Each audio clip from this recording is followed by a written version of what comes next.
Dr. Abhijit Dute sir, Officiating Secretary General Dr. Gaikwad sir, Chief Administrative Officer Dr. R.K. Padalkar sir, माननीय dean doctor Sunil Natha Mhaske sir, deputy dean PG academics doctor A.K. Shrivastava sir, deputy dean admin doctor Vijay Patil sir, deputy dean UG academics doctor Abhijit Awari sir, medical superintendent doctor Satish More sir आणि Surekha Jadhav madam coordinator social sir. या कार्यक्रमामध्ये उपस्थित राहिल्याबद्दल मी सर्व मान्यवरांचे आभार व्यक्त करते.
Padalkar sir, deputy dean doctor Abhijit Awari sir, माझे सर्व शिक्षक सहकारी, सोशल सेलचे कोऑर्डिनेटर डॉक्टर जाधव मॅडम आणि घोणे सर आणि इतर सर्व, या सर्वांच्या परिश्रमाने आज आपण अतिशय सुंदर कार्यक्रम आयोजित करत आहोत. यासाठी मी आकांक्षा फाउंडेशनच्या मुख्य प्रतिनिधी काळे मॅडम, आजचे मुख्य गेस्ट परिमल भट मॅडम, लोंढे सर, त्यांचे सर्व पदाधिकारी यांचे विखे पाटील फाउंडेशनच्या वैद्यकीय महाविद्यालयाच्या वतीने सहर्ष मनापासून स्वागत करतो. मला सांगण्यास अभिमान होतो की आपल्या संस्थेची वैद्यकीय महाविद्यालयाची ही 20वी बॅच आहे. 8 दिवसापूर्वीच ही बॅच आपल्याकडे जॉईन झाली आणि NMC यांच्या गाईडलाईन्सनुसार आपण 10 दिवसाचा त्यांचा फाउंडेशन कोर्स घेतो, ज्यामध्ये त्यांना सोशल मूल्ये शिकवली जातात. आणि आज या कार्यक्रमाच्या रूपाने त्यांच्यासमोर हे उदाहरण होईल की आपण समाजामध्ये काय काम करत आहोत. केवळ 10 दिवस लेक्चर्स दिली आणि आमच्या बाजूने आम्ही सांगितलं आम्ही हे करतो ते करतो, हे त्याचा हा एक पुरावा आहे की अशा आम्ही विविध 80 संस्थांच्या MOU तयार करून विविध क्षेत्रामध्ये आपलं महाविद्यालय व रुग्णालय पार्टिसिपेट होत असतात. आपल्याकडे भारतातलं एकमेव DDRC सेंटर आहे, डिस्ट्रिक्ट डिसॅबिलिटी रिहॅबिलिटेशन सेंटर, जे वैद्यकीय महाविद्यालयाला त्यांनी दिलेलं आहे. त्याच्या माध्यमातून आदरणीय खासदार साहेब यांच्या प्रेरणेतून आपण विविध उपक्रम समाजासाठी घेत असतो. आणि आज खरोखर हे एक प्रात्यक्षिक आहे किंवा पुरावा आहे की आपण काय करत असतो संस्थेमध्ये, हे सर्व तुम्हा मुलांना यातून दिसेल. जी गोष्ट तुम्ही 5 वर्षातून कुठल्याही विषयाच्या पुस्तकातून शिकणार नाही, ती आजच्या अर्ध्या तासाच्या कार्यक्रमातून तुम्ही शिकणार आहात की समाजामध्ये काय चालतंय. आणि तुम्ही मेडिकल कोर्सला येऊन ही किती अभिमानास्पद कार्य तुम्ही घेतलेलं अंगीकारलेलं आहे, त्याचा तुम्हाला निश्चितच अभिमान वाटेल. आणि ह्या सर्व प्रसंगातून प्रेरणा मिळेल की आपल्याला समाजामध्ये वैद्यकीय व्यवसायामध्ये येऊन काय करायचं आहे. आम्ही सांगून उपयोग नाही की तुम्ही वैद्यकीय व्यवसायामध्ये काय करायचं आहे, हे तुम्ही प्रत्यक्ष समोर बघताल की तुमची समाजाला किती गरज आहे आणि आपण कुठल्या दिशेने कार्य करायला हवं. मी जास्त वेळ घेत नाही. मी खरोखर सोशल सेल आणि आकांक्षा फाउंडेशन यांचे वैयक्तिक आभार मानतो. असाच ऋणानुबंध आणि सहकार्य राहो आणि विविध कार्यक्रम आपण आयोजित करत जाऊ. धन्यवाद. कारवां को मंजिलों का इंतजार है, ये आंधियों के बिजलियों के पीठ पर सवार है. तू आ कदम मिला के चल, तू आ कदम मिला के चल, चलेंगे एक साथ हम, मुसीबतों का सिर कुचल, चलेंगे साथ साथ हम. तू जिंदा है तो जिंदगी की जीत पे यकीन कर, अगर कहीं है स्वर्ग तो उतार ला जमीन पर, अगर कहीं है स्वर्ग तो उतार ला जमीन पर. या कवितेप्रमाणेच समाजातील दिव्यांग व्यक्तींसाठी निस्वार्थपणे व जिद्दीने काम करणाऱ्या माननीय सौ सविता काळे मॅडमला मी विनंती करते की त्यांनी आपल्या सर्वांना मार्गदर्शन करावे. नमस्कार सगळ्यांनी, मला नमस्कार. आज खरं तर आमच्या सगळ्यांच्या दृष्टीने अत्यंत आनंदाचा, भाग्याचा असा हा दिवस आहे. असे हे सगळे क्षण आहेत असं मला वाटतं. कारण आज आपल्या इथल्या सुप्रसिद्ध अशा डॉक्टर विठ्ठलराव विखे फाउंडेशनचं जे मेडिकल कॉलेज आहे आणि हॉस्पिटल आहे, यांच्या वतीने आकांक्षा रिहॅबिलिटेशन सेंटरला या सगळ्यांना या ठिकाणी आमंत्रित करण्यात आलं. तर त्याबद्दल मी प्रथम आपले सगळे जे काही या व्यासपीठावर उपस्थित आहेत त्यामध्ये डॉक्टर अभिजित दिवटे जे मेडिकल डायरेक्टर आहेत, डॉक्टर गायकवाड सर जे ऑफिशिएटिंग सेक्रेटरी जनरल आहेत, तसंच Padalkar sir chief administrative officer आणि आम्हाला वेळोवेळी सहकार्य करणारे नाथा म्हस्के जे डीन आहेत, तसंच श्रीवास्तव, नंतर डॉक्टर विजय पाटील, डॉक्टर अभिजित आवारी, डॉक्टर सतीश मोरे आणि ज्यांच्या माध्यमातून आम्ही आज सगळेजण तुमच्या समोर आहोत, तर त्यांचाही मला उल्लेख मी करणार आहे. त्या डॉक्टर सुरेखा जाधव की ज्या कोऑर्डिनेटर आहेत सोशल सेलच्या. या सगळ्यांना प्रथमतः या सगळ्यांचं मी मनापासून अभिनंदन करते. कारण आज समाजामध्ये गेली 21 वर्ष किंवा आपण वावरत असताना आमचं जे काही ब्रीद आहे, give us opportunity not just charity, असं जे आमचं ब्रीथ आहे त्या ब्रीथनुसार आम्ही कार्यरत आहोत गेली 21 वर्ष. 21 वर्ष हा खरं तर या संस्थेच्या दृष्टीने खूप मोठा काळ आहे. या काळामधल्या मला असं वाटतं की आपण या सगळ्यांचा परिचय तर यानंतर करून घेणार आहोत. तर आता आपण डॉक्युमेंटरी पाहणार आहोत का? मी आधी बोलू आणि मग डॉक्युमेंटरी. ओके. तर आता मी आधी त्याच्यामधले जे काही आपण ज्याला संस्मरणीय क्षण म्हणू, संस्थेच्या दृष्टीने जे अत्यंत मोलाचे किंवा आम्हाला आठवणीत राहणारे, की समाजाचा म्हणजे जसं दिव्यांगांना आपल्या पायावरती उभं करणं, त्यांचं शारीरिक मानसिक पुनर्वसन, त्याही पेक्षा जास्त आर्थिक पुनर्वसन. कारण आज मला सांगायला अत्यंत दुर्दैवी असं वाटतं की आजही महाराष्ट्रामध्ये 98% दिव्यांग हे बेरोजगार आहेत. आणि हा मी स्वतःला भाग्यवान समजते की पुणे विद्यापीठाच्या म्हणजे सावित्रीबाई फुले विद्यापीठाच्या माध्यमातून मला संधी मिळाली की याचा सर्व्हे करण्याची, आणि ते वास्तव कुठेतरी मनातून हादरवून टाकणारं होतं. आणि म्हणून निश्चय झाला की आपण यांना आर्थिक दृष्ट्या स्वावलंबी बनवणं, आणि मग तोच ध्यास बनला आमचा. त्यांच्यातल्या क्षमतांचा विकास करणं हे गेली 21 वर्ष आम्ही करत आहोत. त्यातनं आज वेगवेगळ्या प्रकारे असंख्य दिव्यांग हे आर्थिक दृष्ट्या उत्तम कमाई करून किंवा त्यांना रोजगार आम्ही उपलब्ध करून दिले आहेत. तर त्या माध्यमातून अत्यंत सुंदर आणि म्हणजे ज्याला आपण जगणं समृद्ध करणं म्हणू, आपण जसं जगत आहोत तर तसं जगणं समृद्ध त्यांचं जगणं करणं हा आमचा ध्यास होता. आज हजारो अपंगांच्या पर्यंत आम्ही पोहोचलो आहोत. अगदी खेड्यापाड्यात सुद्धा आमचे सगळे दिव्यांग वेगवेगळे रोजगार आपण त्यांना उपलब्ध करून दिलेले आहेत. आमचं वर्कशॉप गेली 20 वर्ष चालू आहे. त्याच्यात अनेक प्रकारची म्हणजे इथे मला सांगायला मुद्दाम 2च मी हे सांगते आमचे महत्वाचे, की तुमच्या मेडिकल कॉलेजचं यामध्ये कॉन्ट्रीब्युशन आहे.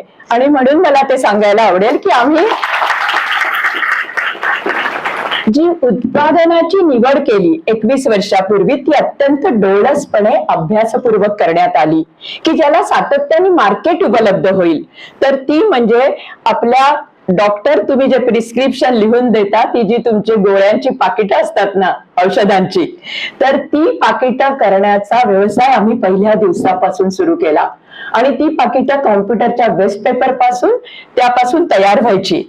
म्हणजे जो कॉम्प्युटरचा वाया गेलेला पेपर आहे त्यामधून आम्ही पंचिंग मशीनवर कटिंग करायचो. आणि मग त्याच्यानंतर सगळ्या प्रकारचे, सगळ्यात महत्वाची गोष्ट ही आहे की आमच्या संस्थेमध्ये पहिल्या दिवसापासून कर्णबधीर, अस्थिव्यंग, अंध आणि मतिमंद हे सगळ्यांना एकत्र दृष्ट्या काम करू शकणारी किंवा एकत्र घेऊन काम करणारी आजही महाराष्ट्रामध्ये आपली एकमेव संस्था आहे. आणि आम्ही त्यामध्ये प्रयोग केले की एक म्हणजे एक कर्णबधीर आणि एक दुसरा कुठल्या प्रकारचा अस्थिव्यंग, किंवा एक अंध आणि एक कर्णबधीर, हे दोघही जण एकमेकांशी पूरक असतात, म्हणजे त्यांचं उत्पादन दुप्पट करू शकतात. तर हे आम्ही ज्या वेळेला हे सगळं प्रयोगातून सगळं शक्य झालं. आणि त्या काळापासून आम्ही मेडिकलची पाकिटं करतो आहे जी आपल्या सगळ्यांना उपयुक्त अशी आहेत. आणि मला सांगायला अभिमान वाटतो की आमचं दिवसाचं प्रोडक्शन 25,000 पाकिटांचं होतं. आणि सगळ्यात महत्वाचं, दर महिन्याला गेली जवळजवळ 20 वर्ष आम्ही विखे पाटील मेडिकल हॉस्पिटलला हा सप्लाय करतो आहोत. ते मला अभिमानानं सांगावं असं वाटतं की त्याही वेळेला तुमचं सहकार्य आम्हाला मिळालेलं आहे, त्याचा नामोल्लेख करणं अपरिहार्य आहे. तर असं आपलं हे जुनं नातं. आणि आज ते नव्यानं या ठिकाणी अशासाठी आहे की मार्च महिन्यामधली गोष्ट, की मार्च महिन्यामध्ये मी इथे आले होते देहदान करण्यासाठी, खरं तर फॉर्म भरायला. आणि मग अॅनाटॉमीचे तुमचे जे म्हणजे प्रमुख आहेत, तर ते पवार सरांशी बोलणं झालं, सुरेखा मॅडमशी बोलणं झालं, आणि मग त्याच्यानंतर डीन सरांशी बोलणं झाल्यानंतर मी डोनेशन केलं माझं आणि माझ्या मिस्टरांचं. पण त्याच्यानंतर आमचं कार्य त्यांना माहिती झाल्यावर त्यांनी आमच्या बरोबर एक MOU केला की देहदान, नेत्रदान, अवयवदान याविषयी समाजामध्ये जागृती निर्माण करणं की जे खूप मलाही कुठेतरी स्पर्शून गेलं की ह्याची अत्यंत आवश्यकता आहे आज समाजामध्ये. आणि म्हणून आम्ही त्यांच्याबरोबर सहकार्य करायचं मान्य केलं आणि मग आमचा तो प्रोजेक्ट सुरू झाला. आता सरांनी सांगितलं त्याप्रमाणे आमचे दोन मोठे कार्यक्रम झाले. ते मी सांगू इच्छिते की तुमच्या सगळ्यांचं अत्यंत मोलाचं असं सहकार्य आम्हाला सातत्याने मिळतंय. तर आम्ही दिव्यांगांसाठीच एक कार्यक्रम घेतला. त्या ठिकाणी सगळ्यांना देहदानाविषयी माहिती सुरेखा मॅडमनी दिली. त्या दिवशी डॉक्टर सुरेखा जाधव यांनी, आणि मागच्याच रविवारी आपण मांजरसुंभा जे आदर्श गाव आहे तर त्या ठिकाणी आम्ही एक कॅम्प घेतला, त्यांचा मेडिकल कॅम्प, आणि सगळ्या महिलांची तपासणी त्या ठिकाणी आणि बालकांची तपासणी आपण केली आपल्या हॉस्पिटल आणि मेडिकल कॉलेजच्या माध्यमातून. आणि तिथेही सगळे तुमच्या डॉक्टरांनी अत्यंत आत्मीयतेने सगळ्यांना तपासलं. हे मी अत्यंत अभिमानाने सांगू शकते, कारण तुम्ही सगळेजण डॉक्टर होणार आहात. तसाच एक आमचा महत्वाचा प्रोजेक्ट मी या ठिकाणी, जसा एक संस्मरणीय क्षण मी तुम्हाला म्हणलं तसं, आम्ही ही पाकिटं करत असताना अनेक संधी आम्हाला उपलब्ध झाल्या. त्याच्यामधली एक महत्वाची संधी म्हणजे पुण्याचे सीटेक इंजिनियर्स ही अत्यंत संपूर्ण एक्सपोर्ट करणारी कंपनी, त्याचे जे प्रमुख आहेत ते आमचे विश्वस्त आहेत चाबुकस्वार.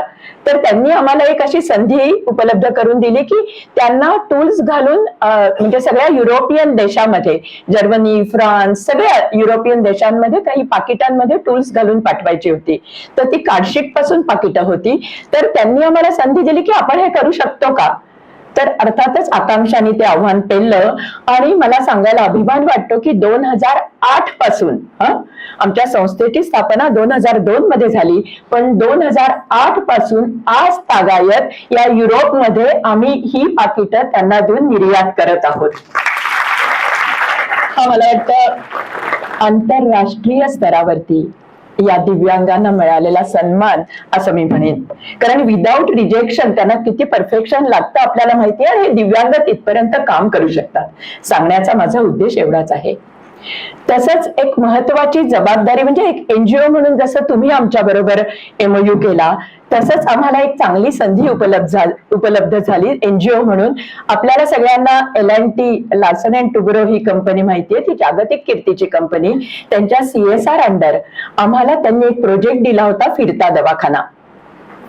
त्यामध्ये साधारण नगरच्या आसपासची, तुम्हाला मुद्दाम मी सांगतेय, नगरच्या आसपासची साधारण 20 ते 25 किलोमीटरवरची अशी काही खेडी निवडायची होती की जिथे कुठलीही प्राथमिक वैद्यकीय आरोग्य केंद्र नाही किंवा कुठलाही खाजगी डॉक्टर नाही.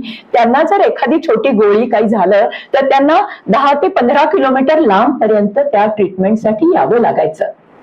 तर अशी गावं आम्ही जवळजवळ 50 ते 60 गावांचा सर्व्हे केला, आणि त्याच्यातनं अशी 25 गावं म्हणजे नगरच्या 20-25 किलोमीटर पर्यंत सुद्धा डॉक्टर्स अवेलेबल नाहीत.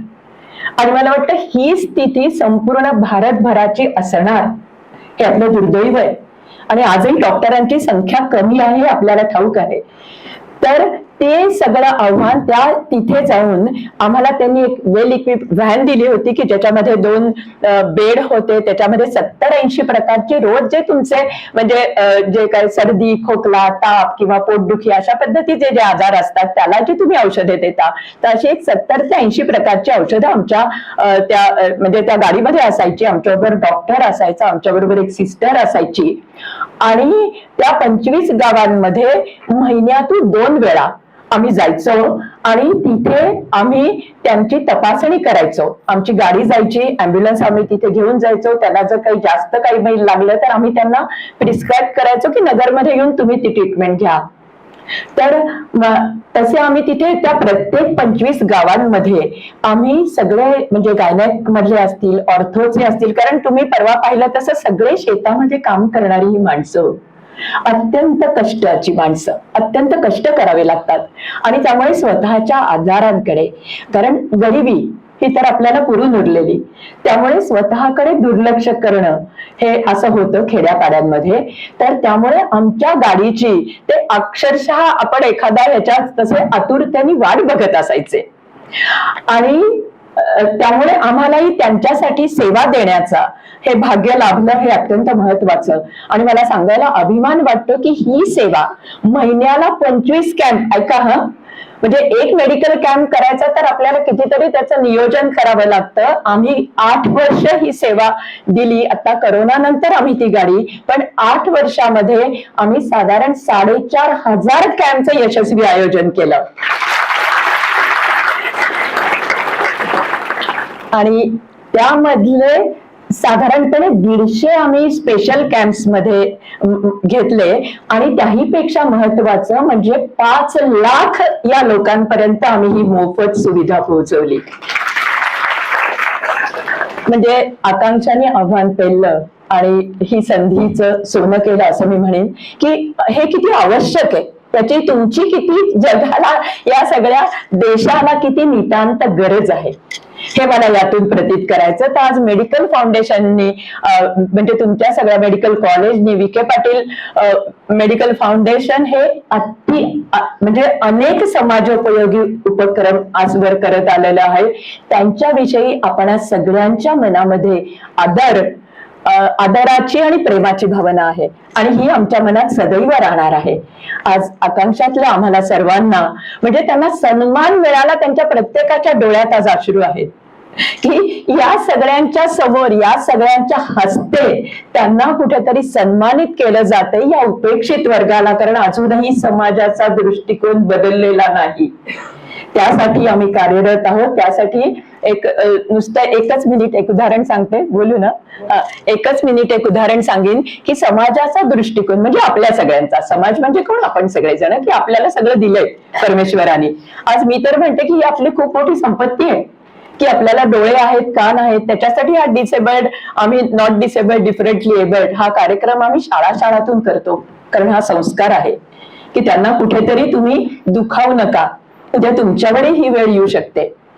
तर हे कार्यक्रम आम्ही करतो आणि त्याच माध्यमातून आम्ही, तुम्हाला सगळ्यांना बाबा आमटे माहिती आहेत, थोर समाजसेवक, तर त्यांचं जे आनंदवन आहे तर त्यांच्या इथला स्वरानंदवन नावाचा 1,200 सगळे दिव्यांग कलाकार, मला दिव्यांग हा शब्दही खरं तर म्हणायला आवडत नाही, पण सगळ्या प्रकारचे दिव्यांग कलाकारांचा अत्यंत सुंदर असा ऑर्केस्ट्रा. तर त्याचं आयोजन एकदा नाही तर 3 वेळा आम्ही अहमदनगरमध्ये केलं त्या ऑर्केस्ट्राचं. सर्वसामान्य माणसांना कळावं की हे दिव्यांग काय करू शकतात. आणि त्याहीपेक्षा महत्वाची गोष्ट अशी आहे की आमची ही दिव्यांगांसाठीच काम करणारी संस्था आहे. आनंदवन पण त्यासाठीच कार्यरत आहे, कुष्ठरोगी किंवा इतर साठी कार्यरत आहे, आपल्याला ठाऊक आहे. पण सगळ्यात महत्वाची गोष्ट अशी आहे की आमच्या सगळ्या दिव्यांगांनी तो कार्यक्रम अरेंज केला आणि त्यातून मिळालेलं जे मानधन होतं ते जवळजवळ 2 लाख रुपयांचं मानधन एका दिव्यांग संस्थेने दुसऱ्या दिव्यांग संस्थेला दिलं. त्यावेळेला बाबा आमटेंचं फार सुंदर पत्र आम्हाला आलेलं होतं की एका दुःखानं दुसऱ्या दुःखाला अतिथी म्हणून बोलवलं आनंद गीत गाण्यासाठी. हा पण मला वाटतं आकांक्षाला मिळालेला एक सन्मानच म्हणावा लागेल. या निमित्ताने त्या अनेक दिव्यांग लोकांशी आमचं नातं जोडलं गेलं. तसंच समाजामध्ये जे खूप काहीतरी जे दिव्यांग खूप उंच भरारी घेतात, जसं आज आपण परिमला ताईंना या ठिकाणी बोलवले, त्यांचं आपण सगळं जाणून घेणारच आहोत त्यांच्याविषयी.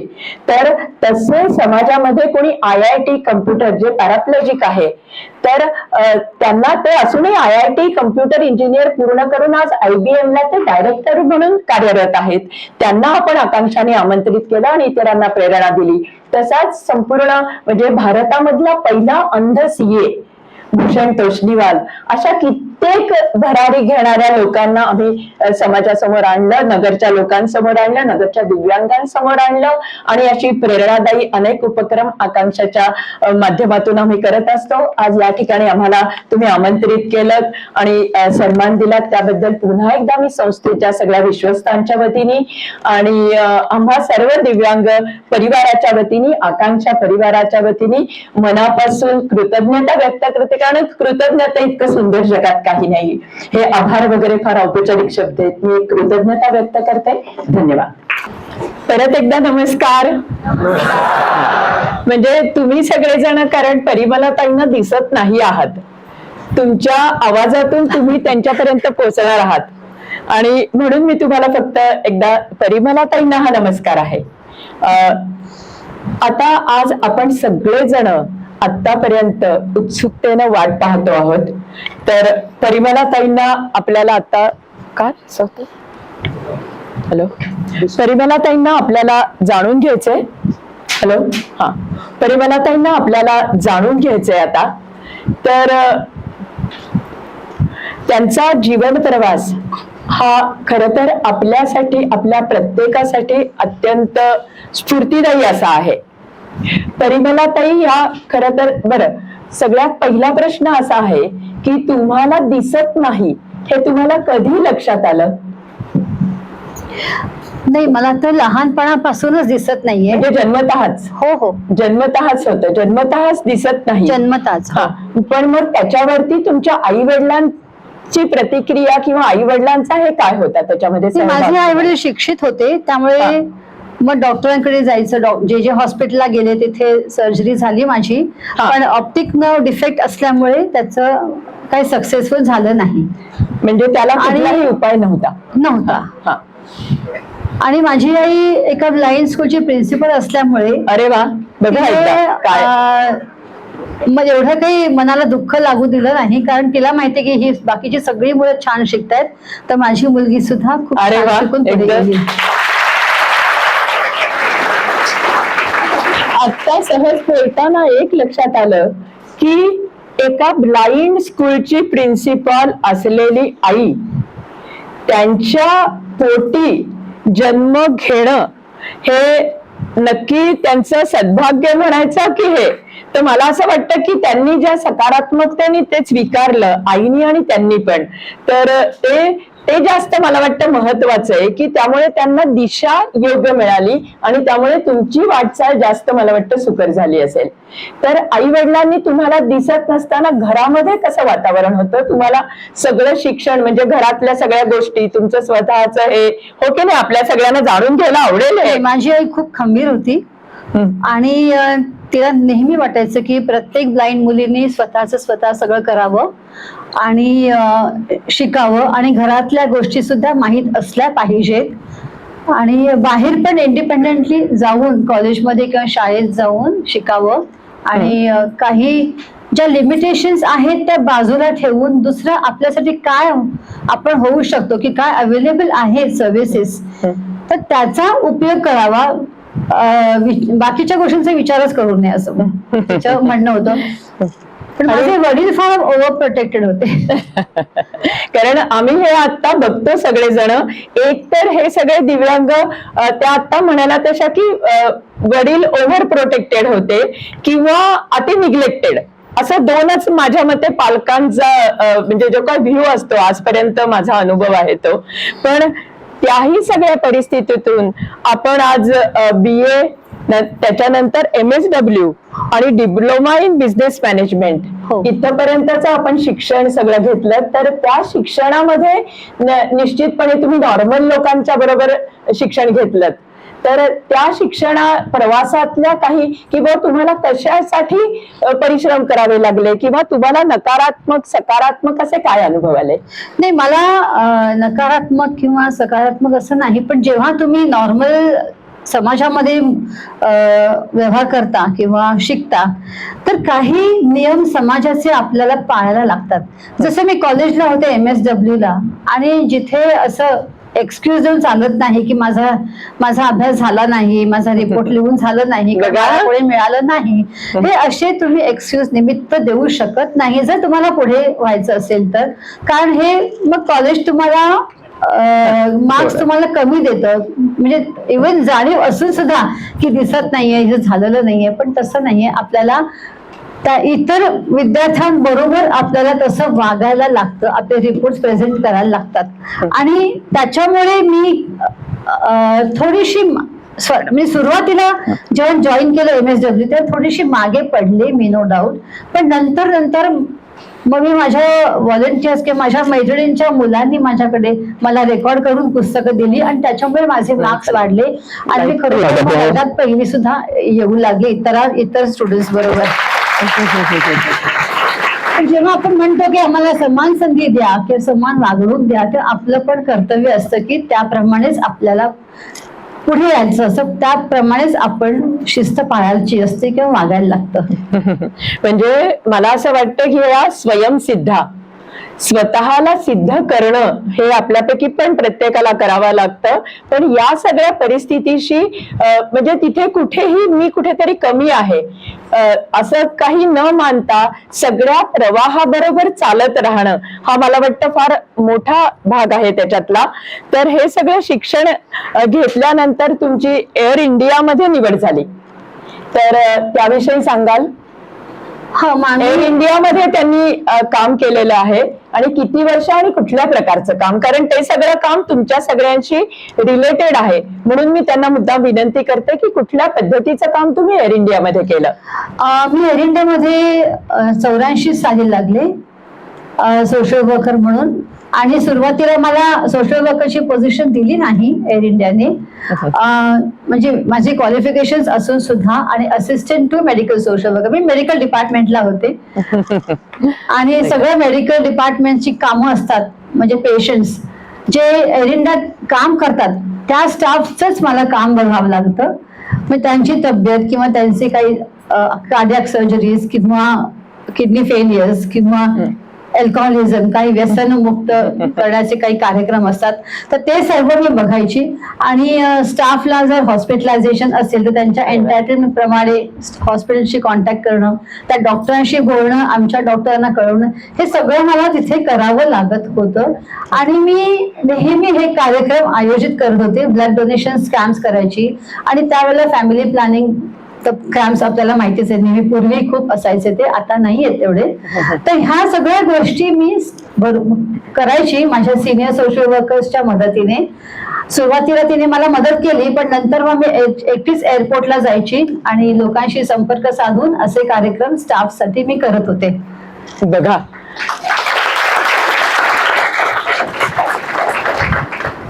म्हणजे अशा पद्धतीचे कार्यक्रम, म्हणजे आपण सर्वजण मेडिकल स्टुडंट आहात, पण त्या सगळ्यांसाठी म्हणजे तुम्हालाही अशा पद्धतीचं काम करायचं आहे किंवा अशा सगळ्यांना तपासायचं आहे.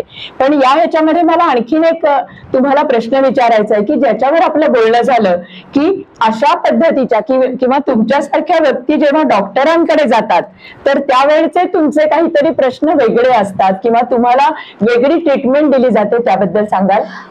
काय होतं की आता तुम्ही स्टुडंट्स आहात आणि डॉक्टरांकडे जेव्हा एखादी व्यक्ती येते, ब्लाइंड व्यक्ती असेल, हँडिकॅप व्यक्ती असेल, तर तुम्ही जेव्हा तुमच्या एंट्रन्सवर एखादा ब्लाइंड व्यक्ती येतो तर तेव्हा तुम्ही असं म्हणू शकत नाही बाबा ये आतमध्ये, आता हे मला दिसत नाही आणि तुम्ही मला म्हणता ये आतमध्ये. तर तुम्ही एकतर तुम्ही उठून यायला पाहिजे आणि तुमचा स्पर्श झाला पाहिजे, हात धरला पाहिजे. कारण एक सांगते मी तुम्हाला, आम्हाला जर दिसत नसलं तरी तुमच्या स्पर्शाने किंवा किती वॉर्मथ आहे, किती प्रेमाने तुम्ही हात धरता, किती समजूतदारपणे हात धरता आमचा, ते आम्हाला बरोबर कळतं. आणि तो अप्रोच जर चांगला वाटला तर आम्ही तुमच्याशी व्यवस्थित बोलू शकतो. जर मला वाटलं की अरे नाही, हा डॉक्टर थोडासा आपल्याकडे आपल्याला समजूतदार घेत नाहीये, समजून घेत नाहीये, तर मग एखादी अन्य व्यक्ती नाही नीट तुमच्याशी बोलणार किंवा काही आपले प्रॉब्लेम्स नीट सांगणार नाही, किंवा तिला एक कॉन्फिडन्स आला पाहिजे की तुम्ही तिचं ऐकताय आणि तुम्ही तिला खुर्चीवर व्यवस्थित. आता खुर्चीवर बसवणं म्हणजे सुद्धा ते हात तिथे खुर्चीची जी पाठ असते तिथे हात ठेवायचा आणि तिला सांगायचं इथे खुर्ची आहे, इथे बस आणि मला तुला काय होतंय ते नीट सांग. हे बघा, सगळं तुमच्या डॉक्टरांच्या बोलण्यावर असतं, सगळं दिसत नाही तुमचे एक्सप्रेशन आम्हाला, पण तुमच्या बोलण्यात काय आहे, किती प्रेम आहे किंवा किती समजूतदार आहे तुम्ही, तर ते आम्हाला कळतं. तर नेहमी तुमच्याकडे जर एखादी व्यक्ती आली असेल तर तुम्ही तिला अप्रोच व्यवस्थित तुम्ही करा आणि आतमध्ये घ्या. आणि दुसरी गोष्ट म्हणजे तुम्ही जेव्हा ब्लाइंड व्यक्तीशी बोलता तेव्हा इथे तिथे पुढे मागे ह्या बाजूला त्या बाजूला हे शब्द निरर्थक असतात. तुम्ही स्पेसिफिक होणार, डावीकडे उजवीकडे बस, ना पुढे जा जरा, मागे जा थोडीशी, असे हे शब्द तुम्ही स्पेसिफिक वापरा ब्लाइंड व्यक्तीशी, की त्याला कळतं की काय करायचं आहे. तर ह्या गोष्टी तुम्हाला समजून घ्यायला पाहिजे.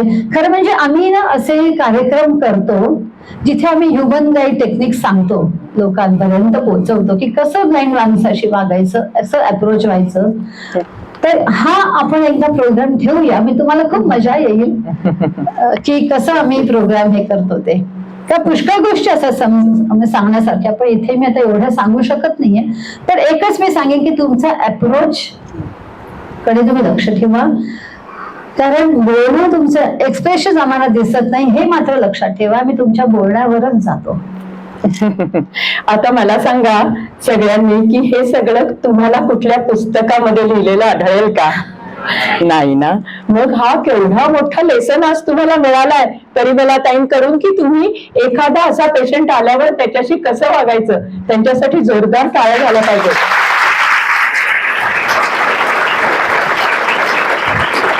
आणि तुम्ही आधी इंट्रोड्यूस करा की हे बघ मी डॉक्टर आहे, त्याला थोडासा हात लावा की मी डॉक्टर आहे, तू माझ्याशी बोलू शकतोस, असं प्रेमाने व्यवस्थित बोलला तर तो माणूस कम्फर्टेबल होतो.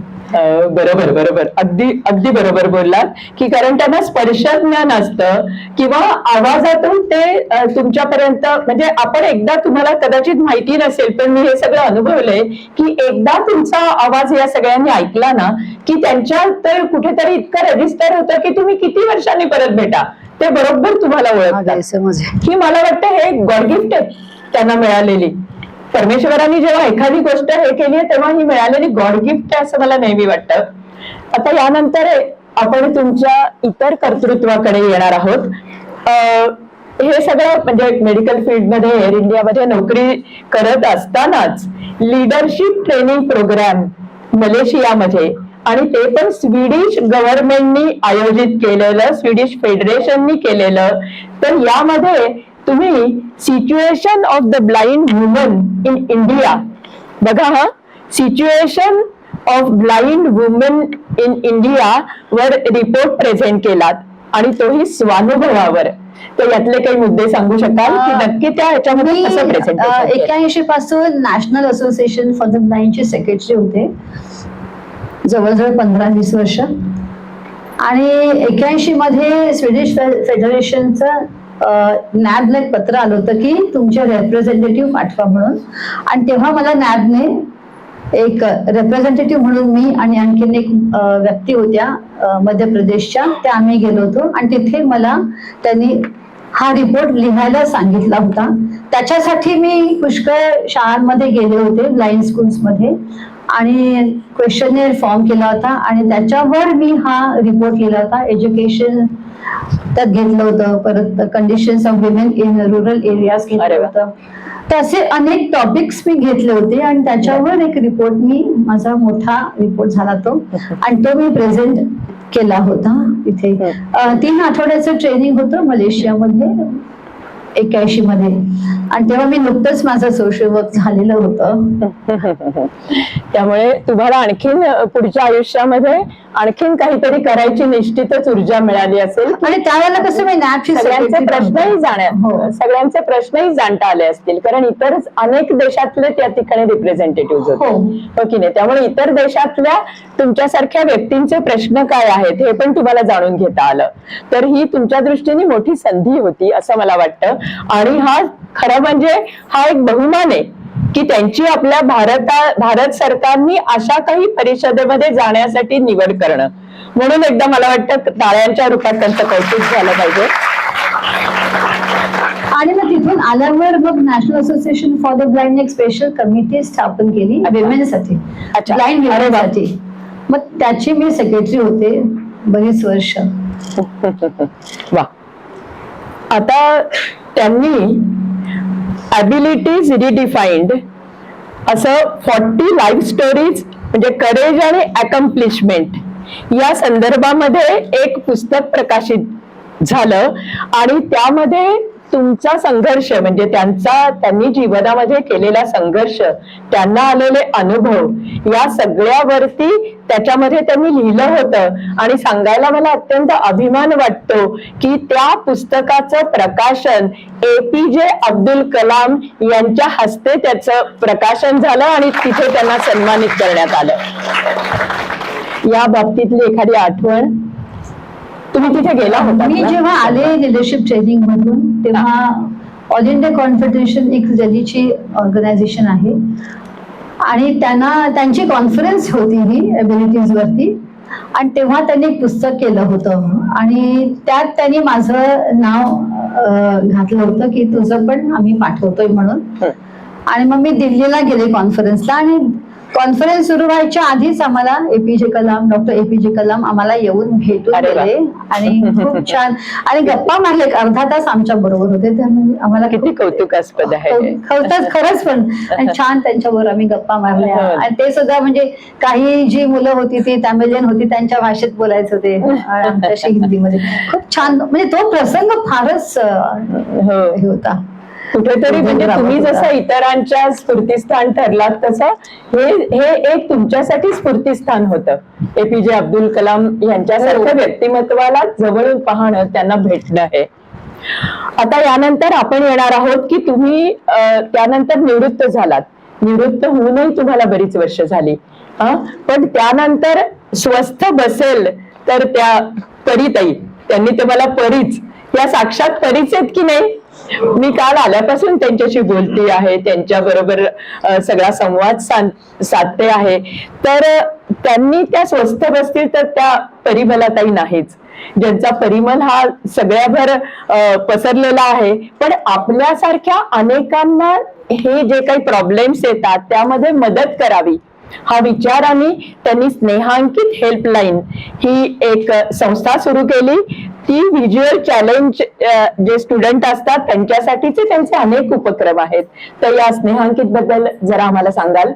हो, स्नेहांकित हेल्पलाईन ही संस्था मी 2001 मध्ये सुरू झाली, 21 ऑगस्ट 2001, आणि आताच 21 ऑगस्टला 22 वर्ष पूर्ण झालेली आहे. अरे वा. आणि ह्या संस्थेने आम्ही खूप काही प्रोजेक्ट्स घेतले आहेत. पहिल्यांदा म्हणजे ऑडिओ बुकचा प्रोजेक्ट. आता ही संस्था निर्माण का झाली, कारण माझे जे अनुभव होते शिक्षणामध्ये की काही पुस्तकं नाहीयेत किंवा कोणी लोक वाचायला मिळत नाहीयेत, आपला अभ्यास राहतो, तर ही जी अडचण आहे ती इतर माझ्या बांधवांना होऊ नये ह्या ऑब्जेक्टिव्हने मी ती संस्था सुरू केली. आणि म्हणून पहिला प्रोजेक्ट माझा होता तो ऑडिओ बुकचा होता. आणि आम्ही ऑडिओ बुक्स प्रोजेक्ट्स मध्ये पुस्तकं रेकॉर्ड करू लागलो. आधी मुंबई युनिव्हर्सिटीच्या लोकांना आम्ही मदत केली, शाळेतल्या मुलांना मदत केली, आणि ही पब्लिसिटी झाली देशभर. आणि त्याच्यामुळे देशातले सगळे आम्हाला लोक कॉन्टॅक्ट करू लागले की आम्हाला हे पुस्तक रेकॉर्ड करून द्या. म्हणजे राजस्थान, जयपूर, इंदोर सगळीकडची आम्हाला मागणी येऊ लागली. आणि हे जे रेकॉर्डिंग जे आम्ही करतो ते आमचे व्हॉलंटियर्स करतात आणि घरी बसून करतात. ते नॉर्मल आहेत. सगळ्यात महत्वाचं आपल्यासारख्या नॉर्मल व्यक्तींना करण्यासारखी हे आहे की त्यांना अनेक सगळ्यांना ऐकण्यासाठी ऑडिओ बुक्स तयार केली जातात. कोणी करू शकतं जे आपण डोळस आहोत ते, बरं का, ते जास्त महत्वाचं आहे. तुम्ही त्याच्यातनं हे करू शकता, हे महत्वाचं आहे. घरी बसून रेकॉर्ड करून आम्हाला ती फाईल्स पाठवतात मोबाईल वरती किंवा ईमेल वरती, आणि आम्ही ती पुस्तकं आमच्या ब्लाइंड विद्यार्थ्यांना आम्ही ती देतो सीडीज करून आणि ईमेल द्वारा करून. आम्ही दुसरा आमचा प्रोजेक्ट आहे कम्प्युटर ट्रेनिंगचा. तिथे आम्ही बेसिक स्किल शिकवतो, ऍडव्हान्स एक्सेल, वेब डेव्हलपमेंट, असे अनेक आमचे बॅचेस झालेले आहेत. आणि ब्रेल पुस्तकं आम्ही 10वी, 11वी, 12वीचे करतो, कारण हे महत्वाचे वर्ष असतात. 12वीचे आम्ही नवनीत पण करतो, 10वीचे नवनीत पण आम्ही प्रिंट करतो, आणि सगळी पुस्तकं ब्रेल मध्ये करतो. पण ह्या सगळ्या गोष्टींना फंड्सची गरज लागते, आणि त्याच्यामुळे आम्हाला फंडसाठी आम्हाला सगळ्यांकडे अप्रोच व्हावं लागतं. सगळ्या युनिव्हर्सिटीजची पुस्तकं आम्ही रेकॉर्ड केलेली आहेत, मराठवाडा हे सगळ्या, म्हणजे आता नावं देत नाही मी. तर ती पुस्तकं म्हणजे जो मुलगा आम्हाला फोन करेल की ताई हे पुस्तक आहे का, असेल तर आम्ही त्यांना देतो, नसेल तर सांगतो आम्ही तुम्ही पुस्तकं पाठवा, मी तुम्हाला रेकॉर्ड करून देते. आणि करोना नंतरचा PDF फाईल्स यायला लागल्या, कारण कॉलेजेस बंद होती, मुलांकडे पुस्तकं नव्हती, तर आम्ही PDF फाईल सुद्धा त्यांना, म्हणजे जे हवं ते आम्ही त्यांना रेकॉर्ड करून देतो. आमच्या मनाने आम्ही काही करत नाही. आणि आम्ही काही ट्रेनिंग वर्कशॉप्स करतो, होम मॅनेजमेंट सारखा वर्कशॉप, म्हणजे मुलांना घरातली कामं करता यावी. भाजी निवडणं, भाजी स्वच्छ कशी आहे, भाजी खराब कशी आहे, हे सगळं आम्ही त्यांना शिकवतो. पोळ्या करणं, मेथीची भाजी, पालेभाजी साफ करणं, मग कुकर कसा लावणं. तर काय होतं की आपली बहुतेक मुलं शाळेत जाऊन कॉलेजमध्ये जाऊन हुशार असतात, पण ही जी कामं असतात, लहान छोटी मोठी कामं घरातली, त्यांना येत नसतात. तर त्याच्यामुळे त्यांना त्या कामात सुद्धा त्यांनी इंडिपेंडेंट राहावं, हे आमचं कर्तव्य असतं. आज तुम्ही एकटे आहात, तुम्ही काय रोज रोज स्विगी आणि झोमॅटो मधून ऑर्डर नाही करणार, तर तुम्हाला थोडंसं शिकलं पाहिजे. शॉर्टकट्स मेथड, कुकर लावला की त्यात वेळ नाही, तुम्हाला भात तांदूळ डाळ घाला, भाज्या घाला, कुकर लावा, झाली खिचडी. म्हणजे हे असे काही आम्ही त्यांना शिकवतो. दुसरी गोष्ट म्हणजे इलेक्ट्रॉनिक्स आम्ही आता शिकवतो. इलेक्ट्रॉनिक्स लाईट्स आणि बल्ब्स आम्ही आणलेले आहेत, थोडेसे बल्ब्स तुम्हाला दाखवण्यासाठी. ते सुद्धा कसे करायचे, टॉर्चेस कसे करायचे, बॅटरीज, वेगवेगळे लॅम्प्स कसे करायचे, दिव्यांच्या माळा दिवाळीला कशा असतात त्या शिकवल्या आम्ही. आणि हे जे ट्रेनिंग जे आहे ते शिकल्यावर ब्लाइंड व्यक्ती स्वतःच्या पायावर उभा राहू शकतो. आता हे नवीनच खरं आहे स्किल डेव्हलपमेंटचं, तर आम्ही तो एक प्रयोग केलेला आहे. आणि आता आम्ही ठरवतोय, म्हणजे प्लॅन करतोय की गावोगावी जाऊन हे ट्रेनिंग करायचं, म्हणजे गावातल्या मुलांना एक रोजगार मिळू शकतो. असे अनेक आमचे व्होकेशनल स्किल्स आहेत, आम्ही डेव्हलप करत आहोत. छान. म्हणजे मला असं वाटतं की आता त्यांनी जे सांगितलं तर ते अकॅडमिक्सच्या दृष्टीने तर महत्वाचं आहे, पण त्याहीपेक्षा मला असं वाटतं की त्यांनी जी लाईफ स्किल्स सांगितली, की जे जीवन शिक्षण पेक्षा आपल्या रोजच्या संसारामध्ये रोजच्या जगण्यामध्ये आपल्याला, तर मला वाटतं हे सगळ्यांनाच ऍप्लिकेबल आहे की कुकर लावणं, स्वतःचा स्वयंपाक करता येणं, ते फक्त लहान मुलींसाठी नाही किंवा मुलांसाठी नाही, तर सगळ्यांनाच ते आवश्यक आहे असं मला वाटतं. आता आपण थोड्याशा अत्यंत वेगळ्या अशा आहे, तर सगळं त्यांचं जगणं आपण पाहिलं, पण त्याही पेक्षा त्यांनी खऱ्या अर्थाने किंवा आपल्याला कुठले तरी छंद असतात, आवडीनिवडी असतात, तर यांचं सगळंच काहीतरी असामान्य असं मला वाटतं. तरी मला ताई स्वतःच असामान्य आहेत, तर त्यांची ही आवड पण बघा. त्यांनी 17,500 फुटांचं हिमालयातली शिखरं सर केलेली आहेत.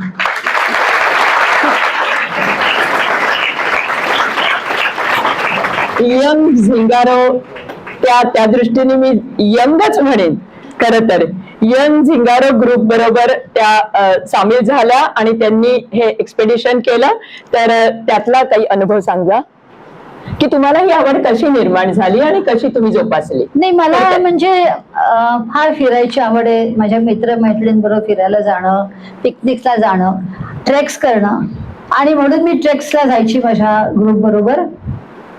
पुष्कळसे गड चढले मी. सुधागड आहे, हरिश्चंद्रगड आहे, कळसुबाई मोठा जो शिखर आहे, महाराष्ट्रातला सगळ्यात मोठा शिखर आहे, गड आहे 5,000 फुटाचा. मग ते केलं. सह्याद्रीतले भरपूर गड मी केलेले आहेत. आणि नंतर काय झालं की एका संस्थेने ऍडव्हेंचर ट्रेनिंग सुरू केलं होतं, ऍडव्हेंचर ट्रेनिंग इन माउंटेनिअरिंग. तर त्यावेळेला मी ब्लाइंड ग्रॅज्युएट्स फोरम ऑफ इंडियाचे सेक्रेटरी होते आणि ते आम्हाला पत्र आलं होतं.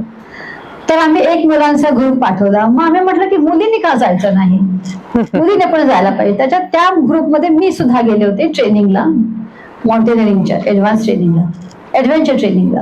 आणि ते मी करून आल्या. तिथे आम्ही 14,000 फुटावर गेलो होतो. एक झोंगरी म्हणून बुद्धिस्ट वर्शिप प्लेस आहे, आणि तिथून मी आली. आणि मग हे यंग झिंगारो हा ग्रुप जो आहे ट्रेकर्सचा, तर त्यांचं 10वं शतक होतं. तर त्यांनी ठरवलं की आपण ब्लाइंडना घेऊन जावं, आणि त्याच्यामध्ये मी एकटी मुलगी होते. आणि त्यांना माहिती होतं की मी ट्रेनिंग घेतलेलं आहे. आणि मग मी रॉक क्लाइम्बिंगची प्रॅक्टिस केली. काही ठिकाणी रॉक्स होते चढायला प्रॅक्टिसला, तर तिथे मी प्रॅक्टिस केली, झुमरिंग केलं. मग हार्नेस लावून चढणं किंवा हार्नेस काढून उतरणं रॉक, मोठ्या रॉक वरून, हे सगळं मी केलं. आणि मग त्यांनी माझं सिलेक्शन केलं. आणि मग मी त्यांच्याबरोबर 17,500 फुटावर मी त्यांच्याबरोबर गेले छानपैकी बर्फात, आणि खूप मजा आली मला. हिमालय कसा असतो, किती लहरी असतो हिमालय, ते बघायला मिळालं. क्षणात पाऊस पडतो, क्षणात वादळ येतात, अव्हलांचेस असतात, आणि तुम्हाला वाटतं की तुम्ही जमीन अशी सरळ आहे, पण नाही, जरा पाय तुमचा खाली गेला तर एकदम खोल क्रिव्हायसेस असतात. खूप छान वाटलं, म्हणजे एक अनुभव मला वेगळा मिळाला तिथे गेल्यावर. म्हणजे आम्ही किचन मध्ये तिथे चहा करण्यासाठी 2 तास लागायचे, पाणी तापायला. असे अनेक अनुभव मी तिथे घेतले माझ्या मैत्रिणींबरोबर. पण ते एक वेगळंच हिमालय एक बघितला मी त्यावेळेला, आणि परत यावंसं वाटत नव्हतं. आणि हिमालय जाणं ठीक आहे, तुम्ही तिथे शिखर पोहोचून खाली येणं, खाली सुखरूप येणं हे सक्सेस असतं, नुसतं चढणं नाही. सुखरूप येणं त्याला यश. आता मला असं वाटतं या सगळ्यामध्ये हा सगळा त्यांचा जीवन प्रवास आपल्या प्रत्येकाच्या दृष्टीने आदर्शवत आणि कुठेतरी आपल्याला ऊर्जा देणारा, उर्मी देणारा. तर या हिमालयाच्या उंचीच्या परिमलाताई आज आपल्यासोबत इथे आल्या आणि त्यांनी आपल्या बरोबर सगळे अनुभव आपल्याला सांगितले, आणि या ठिकाणी आमच्या विनंतीला मान देऊन आल्या. त्याबद्दल आपण सर्वांच्या वतीने मी त्यांच्याविषयी कृतज्ञता व्यक्त करते. त्यांच्या पुढच्या आयुष्यासाठी त्यांना खूप खूप सदिच्छा आणि शुभेच्छा. धन्यवाद.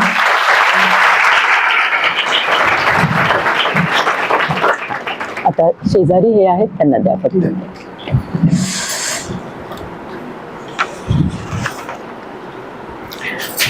आता यानंतर ज्यांची आपण या ठिकाणी मुलाखत घेणार आहोत, तर त्यांच्याविषयी मी थोडंसं आधी सांगू इच्छिते.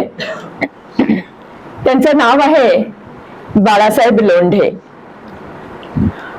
हनुमंतनगर श्रीरामपूर जवळच्या एका छोट्या खेड्यातला जन्म, बर का. आई वडील दोघही अशिक्षित. वडिलांना थोडंफार लिहिता वाचता येत होतं, आईला तर तेही नाही.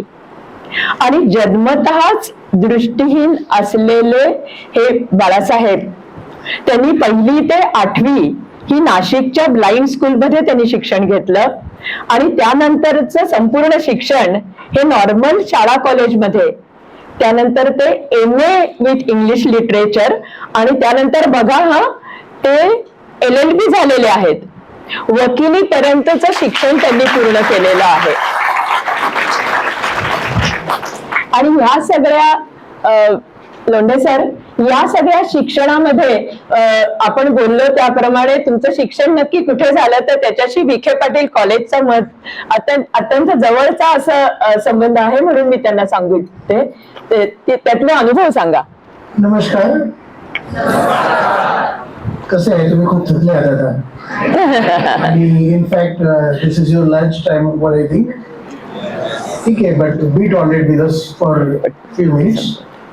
मी विखे पाटील कॉलेजचा स्टुडंट आहे. प्रवरा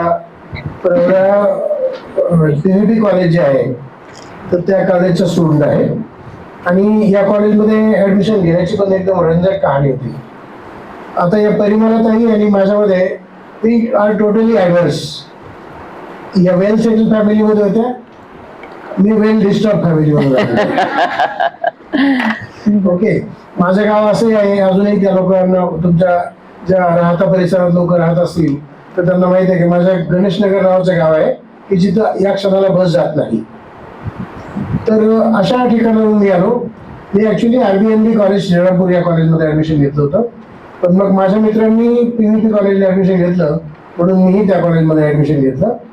आणि पहिले काही 2-4 महिने खूपच त्रासाचे होते. आमची एक पत्र्याची रूम होती आणि ती खूप गळायची, काय काय सगळ्या अडचणी होत्या.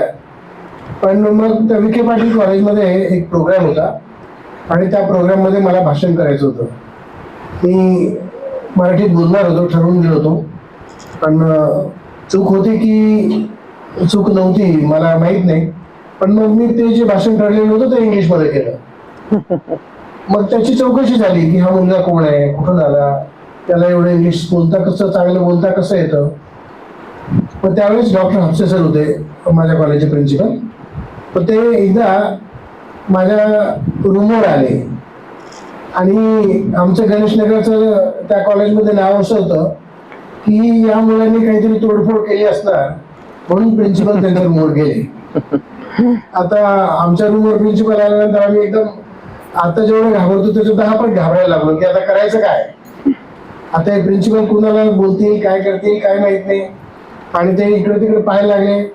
आता बसायला आमच्याकडे खुर्ची तर नव्हतीच, सगळ्या फाटलेल्या गोधड्या. त्यातली कमीत कमी फाटकी गोधडी पुढे करून सर बसा म्हणायची हिंमत तर नव्हतीच, पण आदर असतो प्रिन्सिपलचा. मग सर म्हटलं बसा. मग त्यांनी माझ्या पाठीवर हात ठेवला, बाळा तू बस म्हणे. मग मला थोडंसं वाटलं की आपली काही दृष्टिकोन असावी त्या बाकीच्याचीच असेल. मग त्यांनी मला चौकशी केली की तू अभ्यास कसा करतो काय करतो. मग त्या कॉलेजने मला त्या काळामध्ये 1990 साली ज्या कॉलेजचं 28,000 रुपये पर रूम असं भाडं होतं, तर ती रूम मला त्या कॉलेजने एकट्या विद्यार्थ्यासाठी फ्री ऑफ कॉस्ट दिली. अरे वा. आणि मग मला माझ्यावर एक दडपण होतं की मी अभ्यास केलाच पाहिजे. पण मला हे परिमलाताईंनी सांगितलं की मला वाचून दाखवायला सर्व मुलांची मुलींची मदत घ्यायचं. पण आम्ही सांगितलं परिमलाताई थोडं वाचून दाखवा. तिथे सांगायचे आता मला फार झोप आलेले, थोड्या वेळाने वाचेन.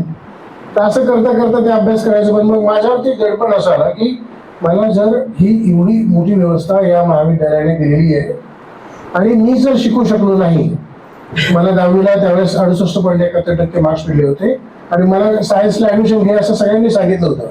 But I understood my reality and capacity. कारण त्या पिरियडमध्ये त्या ड्युरेशनमध्ये आम्हाला जर पुस्तकच 12वीपर्यंत उपलब्ध नव्हतं तर सायन्सकडे जाऊन करणार काय. मग मी अभ्यास करायला सुरुवात केली आणि मग त्याच कॉलेजमधून मी आर्ट्स आणि कॉमर्स मधून 500 मुलांमध्ये सेकंड स्टँड केलं होतं त्याही वेळेस. ते डॉक्टर आपसे सर जे होते ते मला, त्यांची मुलगी ही माझ्याच वर्गात होती. ती सायन्सला होती आणि मी आर्ट्सला होतो. तर ते मला जेव्हा कधी जिथे कुठे दिसेल त्यावेळेस ते मला पाठीवर आठवणार, पकडणार, बाळा चल तुला कुठे सोडू. पण ते त्यांच्या गाडीतनं मला कॉलेजच्या गेटमधून परीक्षा विभागात सोडणार. चल हे बघा हा परीक्षा विभाग आला, आता इथून तू जा. मी जर रस्त्याला दिसलो तर ते मला गाडी थांबवून सांगणार चल बाळा बस. कुठे जायचं ते सांगणार सर मला स्टँडवर जायचं. तिथे मला दोन्ही बस स्टँडवर एक प्रिन्सिपल सर मला यायचे आणि मला ती गाडी थांबेपर्यंत, गाडी भेटेपर्यंत तिथे थांबायचे. मला खूप असं ऍकवर्ड फील व्हायचं की सरांना कसं सांगावं. आणि माझी ती एवढी काळजी घ्यायची. आता तुम्ही जसे बसल्या, जर कॉलेजचा गॅदरिंगचा प्रोग्राम असेल तर ते मला पकडून द्यायचे, तू इथं बस माझ्याजवळ बस आणि इथून तू तो प्रोग्राम बघ. आता तुम्हीच कल्पना करा, प्रिन्सिपल सरांची ती काळजी करण्याची खूप गरजेची गोष्ट होती. पण मला असं वाटायचं की मी मुलांमध्ये जावं, तिथं आपण चांगलं आरडाओरडा करावा. पण आता सरांच्या जवळ बसलो म्हणजे शांत बसायचं, काही त्यांचा सन्मान ठेवायचा. म्हणजे इतरांचा आदर जर केला तर आपण इतक्या उंचीपर्यंत पोहोचू शकतो. हेच मला तुम्हाला सांगायचं.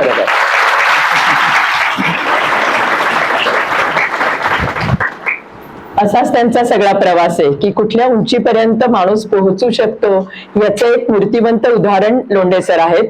आता बघा 2009 मध्ये संपूर्ण महाराष्ट्रातून इंग्लिश टीचर म्हणून तुमचं सिलेक्शन झालं, एकमेव केंद्रीय 2006 मध्ये. त्यानंतर तुम्ही डेहराडूनला प्रशिक्षण घेऊन कॉम्प्युटर, मोबाईल, ऍडव्हान्स टेक्निक हे सगळं शिकलात आणि त्यानंतर या सगळ्याचा उपयोग करून आज तुम्ही म्हणजे आर्मी स्कूलचे प्रिन्सिपल म्हणून कार्यरत आहेत. ते आर्मी स्कूलच्या प्रिन्सिपल पर्यंतचा त्यांचा प्रवास. तर याविषयी जरा थोडक्यात, किंवा ते ऍडमिनिस्ट्रेशन आणि सगळं तुम्ही सगळ्या आधुनिक साधनांच्या द्वारे करताय आणि या सगळ्या म्हणजे ते स्टुडंट होते तिथपासून प्रिन्सिपल पर्यंतचा प्रवास हा केवढा खरं तर रंजक असेल. आपला सगळाच वेळ त्यांना दिला तरी मला वाटतं आनंदाने आपण सगळेजण हे होऊ, पण आपल्याकडे आता वेळाची थोडी कमतरता आहे.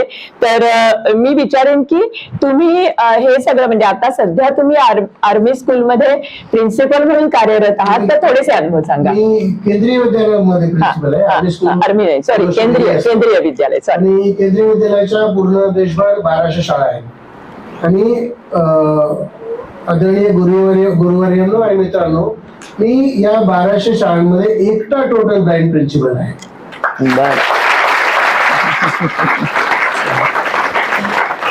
तर मी तुम्हाला खरं म्हणजे सुरुवातीला सांगायला विसरलो की मी या प्रवरा कॉलेजमधूनच मला बाळासाहेब विखे साहेबांनी, मी जे माझं दैवत मानतो मी त्यांना, या विखे साहेबांनी मला खूप मोठी मदत केली. आणि मला एका कार्यक्रमामध्ये मी सांगितलं तुम्हाला की मी 12मध्ये दुसरा आलो होतो. मग लोकांनी मला सांगितलं की अरे तुझा आणि खासदार साहेबांकडे शिक्षणासाठी पैसे माग. मला लोकांनी सांगितलं की मी ते लगेच ऐकणार, मला जर योग्य वाटलं तर ते मी करणार. मी पण गेलो, मी खासदार साहेबांना अर्ज लिहिला की आणि त्या कारखान्याच्या कार्यक्रमात मी गेलो, भेटलो त्यांना. तर त्यांनी सांगितलं की मी तुला 25,000 रुपये कागदावर लिहिले आणि दिले. मी सांगितलं सर मला माफ करा, मला अक्कल तर खूप कमी आहे आणि लक्ष्मीचा अवमान करण्याची माझी क्षमता पण नाही, पण मला हे 25,000 रुपये नको. मग ते म्हणाले आता मी काय करू, का नको तुला? तुम्ही सांगितलं त्यांना की सर हे जर मी घेतले तर माझे मामा येतील 2,000 रुपये दे म्हणतील, काका येतील 5,000 रुपये दे म्हणतील, ते संपून जातील. मग ते म्हणे मी तुला परत येईल पुढच्या वर्षी. मी म्हणलं नाही सर, मला अशी सवय लागेल, मला तुमच्याकडे पैसे नको मला. मग काय करायचं? तर ते मला म्हणे, मी त्यांना म्हणलो की सर मला अशी व्यवस्था करून द्या की मी माझं शिक्षण करून, नोकरी करून मी शिक्षण करू शकेल. आता हे ते तुमचे डीन आहेत डॉक्टर सुनील म्हस्के साहेब, तर त्यांचेच चुलते तिथे डॉक्टर म्हस्के साहेब होते. तर त्या म्हस्के साहेबांकडे मला त्यांनी कागद देऊन पाठवलं, अर्ज देऊन पाठवलं. आणि मित्रांनो, मला त्यांनी त्या दिवसापासून नोकरी दिली. आणि मी जेव्हा ती नोकरी, मला 10 रुपये रोजाची नोकरी होती, मी सन्मानाने सांगतो सगळ्यांनाच, मी त्याच्यासाठी 4 किलोमीटर एकटा पायी जायचो आणि एकटा परत यायचो. मग त्याच्यानंतर लोक मला रस्त्यात थांबून विचारायचे, ज्यांनी तो कार्यक्रम आणि त्यांनी जो प्रकार पाहिलेला होता की मी 25,000 रुपये नाकारले, तर ते मला म्हणायचे अरे हेच वेळ कोण होते, त्यांनी साहेबांनी 25,000 रुपये दिले होते, 2,000 रुपयाचं तू घर घेतलं असतं, 4,000 रुपयाचं हे केलं असतं, तरी तुझ्याकडे एवढे पैसे शिल्लक राहिले असते. मी म्हटलं ठीक आहे, मला त्याची काही गरज नाही. आणि बंधू मित्रांनो, मी त्यावेळेस ते 25,000 रुपये नाकारले, तर आज माझ्याकडे, आज मी तुमच्या समोर सन्मानाने बसू शकलो आहे, केवळ त्याच गोष्टीमुळे की मी त्यावेळेस ते पैसे घेतले. केंद्रीय विद्यालयामध्ये माझं जेव्हा सिलेक्शन झालं तर त्याही वेळेसची परिस्थिती अशीच होती. मी कोळपेवाडी कारखान्यामध्ये, त्याच्यानंतर मी भरपूर नोकऱ्या केल्या. मग मग प्रवरानगरमधून मला कोणीतरी सांगितलं की श्रीरामपूरला शिक्षकाची नोकरी आहे. मग तिथं मला प्रवरानगरला 300 रुपये पगार होता, यांनी 500 रुपये दिला, तिकडे गेलो. कोळपेवाडीवाल्यांनी मला 900 रुपये पगार दिला, मी परत तिकडे गेलो. मी काहीच विचार नाही करायचो, नोकरी अशी सोडून द्यायचो. लोक सांगायचे अरे तू वेळा आहे, नोकरी सोडू नये. नाही, मला 200 रुपये जास्त मिळतात, मी तिकडे जातो. पण मी कारखान्याची, कोळपेवाडीची नोकरी सोडली तेव्हा मला 7,000 रुपये पगार तिथं होता. आणि इकडे मला केंद्रीय विद्यालयामध्ये 12,000 रुपये पगार मिळाला. तर मग त्या केंद्रीय विद्यालयामध्ये मी पहिली परीक्षा दिली. तर त्या पहिली परीक्षेमध्ये मला कुठल्या प्रकारचे टॉपिक्स आहेत याचीच कल्पना नव्हती. तरी पण मी परीक्षा द्यायला गेलो आणि त्यांच्या 200 मार्काच्या परीक्षेपैकी मी फक्त अभ्यास केलेला होता, म्हणजे जे आलं तर ते फक्त 20च मार्काचं आलं. मग काय करायचं?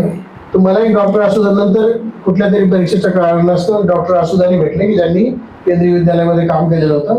मग त्यांनी मला गायडन्स केलं आणि मग मी पुन्हा एकदा सगळ्या जोमाने अभ्यास करून आणि विथ प्रॉपर प्रिपरेशन मी ती परीक्षा पुन्हा एकदा फेस केली. आणि I was appointed on 2 post at a time, as a PGD English and as a TGD English. And I am very confident. As and when I joined that school, to that time, I told to all the colleagues that in very near future, I will be principal of Kendriya Vidyalaya. आणि जेव्हा कधी ही term संपली, आमच्याकडे criteria असतो एवढ्या वर्षानंतरच तुम्ही परीक्षा देऊ शकता. पण तो कालावधी संपला, मी परीक्षा दिली and this first attempt I become principal once again. आता टेक्नॉलॉजी प्रिन्सिपल म्हणजे मी ब्लाइंड मुलांना शिकवत नाही किंवा ब्लाइंड शाळेचा प्रिन्सिपल नाही. मी आता जी शाळा सोडून आलो तिथं अप्रॉक्सिमेटली 1700 मुलं आणि 100 स्टाफ होता. या सगळ्या लोकांना पकडून क्लासमध्ये पाठवण्यापासून तर मुलांनी भांडण केल्यापासून सगळे इश्यूज आय हॅव हँडल्ड. मग हा मला जो होता, मी जेव्हा प्रिन्सिपल झालो ना त्यावेळेस काकू मला असाच अनुभव आला. मी जिथे अपॉइंटमेंट झालो तर त्या प्रिन्सिपलने मला सांगितलं की तुम्ही ब्लाइंड आहात आणि तुम्ही आमची शाळा एवढी मोठी आहे तर तुम्ही चालू शकत नाही, फिरू शकत नाही, आम्ही तुम्हाला अपॉइंटमेंट देणार नाही.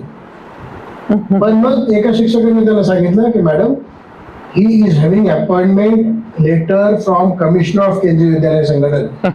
He is not here for asking any contractual job, and if you reject him to giving job, then you will be suspended within next 5 minutes. So you decide what do you want to do.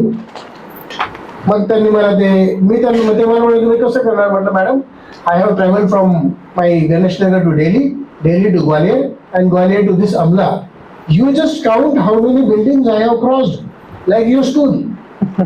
मी आहे इथं आता तुमच्या बरोबर, मी तुमच्याबरोबर काम करेल. And even I told her, I don't need a single minute's cooperation from your side. Leave it. काय गरज नाही मला, तुम्ही काय कॉपरेशन नाही करायचं. माझं मी करेल मला काय करायचं. कारण मलाही माहित होतं की मी लोकांशी इतकं गोड बोलल्यानंतर लोक मला सगळी मदत करणार आहेत. प्रिन्सिपल सांगू आणि आता नाही सांगू. मला माझ्या क्लासपासून माझ्या स्टाफ ग्रुप मधून तर क्लासमध्ये घेऊन जायला कमीत कमी 10 मुली यायच्या एकाच वेळेस, आणि ती टीचर सांगायचे की तुम्ही टीचरला उचलून घेऊन जाणार. असं असतं हे सगळं. नाही नाही नाही, हा सगळा प्रवास निश्चितच रंजक आहे. मी म्हंटल तसं की परत नक्कीच आता नगरमध्ये आलेले आहेत सर. सगळ्यात महत्वाचं तर ते तुम्हाला भेटायला, त्यांचे सगळे अनुभव सांगायला निश्चितपणे या ठिकाणी येणार आहेत. तर असा हा सरांचा तर सगळाच, आपण लोंढे सरांना आम्ही गेली 20 वर्षापासून ओळखते.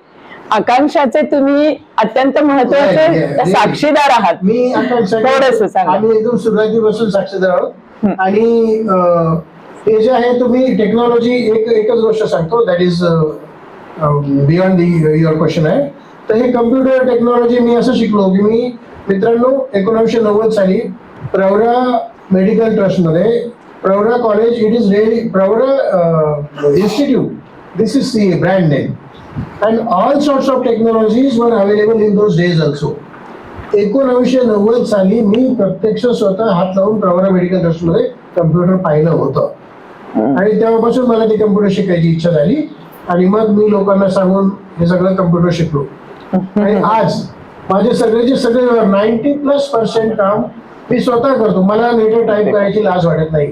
आय डोंट हॅव शेम अबाउट दॅट. माझे काम मी क्लर्कची कधीच वाट नाही पाहत. कारण क्लर्कला सांगायचं, ते पुन्हा चेक करायचं, पुन्हा त्याने दुरुस्ती करून देऊन द्यायचं. मी त्याला सांगतो you stand here, within 3 minutes I will type your letter, wait, आणि त्याला ते टाईप करून देतो. सॅलरी बनवण्यापासून इच अँड एव्हरीवेअर काम मी बनवतो. गुगल शीट भरणं, even I am carrying my laptop with me. आता तुमच्याकडे टाइम नाहीये, तर तुमच्या बरोबर तुमच्या इतकं efficiently I am able to work with computer and mobile. त्यांच्या ह्याची म्हणजे काय अजून विचारण्यासारखं बरंच आहे त्यांच्याकडे. पण मला असं वाटतं की त्यांच्या आतापर्यंतच्या संपूर्ण आपण जीवन प्रवास जो ऐकला, तर त्याच्यामध्ये सगळ्यात महत्वाचं की आपल्याला एखादी महत्वाकांक्षा लक्ष दिलं गेलं नाही, तिला चांगली ट्रीटमेंट मिळाली नाही, हे तुमच्या दृष्टीने महत्वाचं आहे. तर तिला ट्रीटमेंट मिळाली नाही, आणि तरीही मुंबईला नंतर नेला, पण त्याचाही फारसा उपयोग झाला नाही. आणि तिने 10वी पर्यंत शिक्षण घेतलं.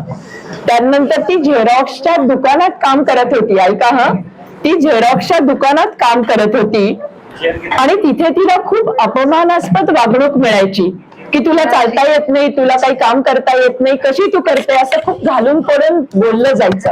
अत्यंत अपमानास्पद वागणूक मिळायची, आणि म्हणून ती त्या नैराश्यामध्ये आकांक्षामध्ये आली. सगळ्यात महत्वाची गोष्ट ही आहे, त्या नैराश्यातून तिला सकारात्मकतेकडे, नैराश्याकडून तिला ह्याच्याकडे नेण्याचा जो प्रवास आहे, तर तो आकांक्षाने केला. आणि आकांक्षामध्ये आल्यानंतर तिच्यामध्ये एक विश्वास निर्माण झाला. आणि आज मला सांगायला अत्यंत आनंद वाटतो की त्यानंतर तिला आम्ही नगरमध्ये, आणि जी विश्वविख्यात कंपनी आहे की जी कमिन्स जनरेटर आपल्याला माहिती आहे, तर त्या ठिकाणी तिला आपण काम करण्याची संधी आकांक्षाने दिली, आणि तिनेही त्या संधीचं सोनं केलं. आज ती तिथे नगरमध्ये कमिन्स जनरेटर्स मध्ये फायनान्स पासून एक्साइज पर्यंत, 10वी झालेली ही मुलगी, सगळं कॉम्प्युटरचं प्रशिक्षण तिने घेतलं, आणि फायनान्स पासून एक्साइज पर्यंत सगळी कामं ती अनुभवाने शिकली, आणि एक ऑफिसर म्हणून ती कार्यरत आहे. उत्तम काम करते. स्वतःच्या कमाईतून तिने छान ऍक्टिवा घेतलीये, त्याच्यावरती भरधाव फिरत असते, आणि आज तिचे सगळे बहीण भाऊ आई वडिलांना सांभाळत नाही, ही फार मोठी आहे गोष्ट की जो संस्कार तिच्यावरती आकांक्षाने केला, तिचे कुणीही बहीण भाऊ त्यांना सांभाळत नाही, तर ही आमची कन्या आपल्या आई वडिलांना छान पद्धतीने सांभाळते. आकांक्षाबद्दल एकच पटकन सांग. हॅलो, आता मॅडमने माझ्याबद्दल सांगितलं ते सर्वप्रथम तुम्ही सगळ्यांनी आम्हाला इथं बोलवलं, आमचं सन्मान केलं, त्याबद्दल तुमचं खूप खूप धन्यवाद. आणि आम्हाला जिथं काही आम्हाला घरी जारी कुठे माल मिळत नाही, पण मग सगळा माल आणि जिथे जातो तिथं आम्हाला सगळा माल मिळतो आमच्या मॅडममुळे. आणि ह्या मॅडम आहेत, हे आमच्या आई आहे. मग आम्ही विसरून जातो की आम्ही कुठे आलो, काय केलं, एवढंच सांगायचं. आता आपण एकेकाचा घेऊ, त्याच्या पुढे नाही थांब जरा, त्याच्या पुढे अश्विनी आणि त्यांचं घेते मी, आणि इकडच्या नाही तर इकडचं घेते, एक इकडचा एक इकडचा असं घेऊ. मीनाक्षी आता मीनाक्षीचा मी बसू ना, काय रे मी बसू ना. हा, ही आहे मीनाक्षी दारुणकर. नमस्कार. हा, मीनाक्षीच्या म्हणजे तुमच्या दृष्टीने हे महत्वाचं आहे म्हणून मी सांगते की मीनाक्षीला जन्मतःच पाठीला तिच्या गाठ होती एक, आणि त्या गाठीचा परिणाम तिचे दोन्ही पाय चिकटलेले असे होते जन्मतःच. आणि डॉक्टरांनी तिला सांगितलं की 1-2-3 महिन्यानंतर एक छोटस ऑपरेशन करावं लागेल, म्हणून तिचं ऑपरेशन झालं, आणि पण त्याचा काही उपयोग झाला नाही. त्याच्यानंतर ती 4-5 वर्षांची झाल्यावर तिच्या पाठीचं ऑपरेशन झालं. ऐका हा, तिच्या पाठीचं ऑपरेशन झालं, आणि मग त्याच्यानंतर सगळ्या शिरा मोकळ्या होतील आणि ती नॉर्मल होईल असं सांगितलं गेलं. पण त्यानंतर झालं ते सगळं उलटच. तोपर्यंत तिच्यामध्ये थोडी तरी शक्ती होती, ती पाठीच्या कण्यातली तिची सगळी शक्ती नष्ट झाली तिच्या पाठीच्या त्या गाठीचं ऑपरेशन झाल्यानंतर. ह्याच्यात चूक कोणाची, दोष कोणाचा, याबद्दल मी या ठिकाणी काही चर्चा करत होता, म्हणून आपण आकांक्षाने तिला लॅपटॉप दिलाय. आणि मला सांगायला अत्यंत अभिमान वाटतो की सध्या ती MPSC चा अभ्यास करते आहे. तिची जिद्द आहे, तिला आपण सगळ्यांनी शुभेच्छा देऊया. मीनाक्षी तिच्या जिद्दीला सलाम, हो की नाही. हॅलो, नमस्कार. खरं तर फर्स्ट टाइम मी असं माईक घेऊन बोलते. सविता मॅमची नेहमी मला मदत झाली आहे. कधी कधी जेव्हा मला गरज असेल तर मॅम नेहमी माझ्या पाठीशी उभ्या होत्या. माझ्या स्वप्नांना बळ देण्याचं काम त्यांनी तर नक्कीच केलेलं आहे, आणि त्यासाठी ते मी मॅडमचे खरंच मनापासून आभार मानते. Thank you so much.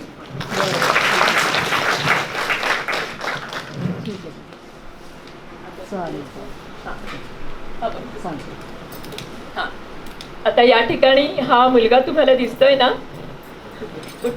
आणि हा मुलगा तुम्हाला दिसतोय ना, तू बोल, उठ उठ, तू सांग, बोल, तो बोलेल तुमच्याशी. हा, सांग तू काय करतो. नाही शाळा, तुम्हाला कळतंय का तो काय सांगतोय. हा, शाळा तो शिकला, खूप छान. मी त्याला अक्षरशः मी कर्णबधीर शाळेमध्ये 10 वर्ष काम करत होते, तर मी त्याला अगदी लहानपणापासून ओळखते. आणि त्यानंतर तो अतिशय उत्तम नट आहे बरं का. मगाशी तुम्ही या ठिकाणी ही स्लाइड पाहिली असेल. तो खूप नाटकांमध्ये किंवा ह्याच्यामध्ये त्याला बक्षिसं मिळालीत, कर्णबधीर असूनही. नाट्य स्पर्धांमध्ये वगैरे त्याला अभिनयाची पारितोषिकं मिळालेली आहेत. आणि असा हा आमचा कलाकार आमच्या आकांक्षामध्ये पहिल्या दिवसापासून तो काम करायला लागला. नंतर त्यांनी 12वी पर्यंतचं शिक्षण घेतलं, आणि सगळ्यात आनंदाची गोष्ट ही आहे की 12वीच्या नंतर त्यांनी तलाठीची परीक्षा दिली, आणि आज तो अत्यंत मोठ्या पोस्टवर तलाठी म्हणून काम करतो आहे. बबलू बल्ला, हा आपला बबलू बल्ला. मीनाक्षी झाली, आता कोण आहे इकडे. अंजली. हा, आता आमची अंजली मी आत्ताच सांगितलं त्याप्रमाणे, तसंच तिच्या लॉंग बोन्सची वाढ झाली नाही, आणि थांब एक दोन मिनिटं थांब मंगल, 2 मिनिटं थांब, मी त्याचं सांगितल्यानंतर आपण सांगूया. 2 मिनिटं. हा, ही गेल्या 13 वर्षापासून आकांक्षामध्ये काम करते आहे. तुम्ही मगाशी पाहिलं तशा सगळ्या प्रकारचं ती काम करते. ते तर महत्वाचं आहे. आमच्या प्रत्येक कार्यक्रमाचं सूत्रसंचालन ती करते, जे मी आज करते आहे. पण सगळ्यात महत्वाची गोष्ट ही आहे की तिचे आतापर्यंत आकाशवाणीवर प्रोग्राम झालेले आहेत आणि ती आता आकाशवाणीची अनाउन्सर म्हणून त्याकडे ती वाटचाल करते. तिला आपण शुभेच्छा देऊया की लवकरच ती आकाशवाणीची अनाउन्सर म्हणून होईल.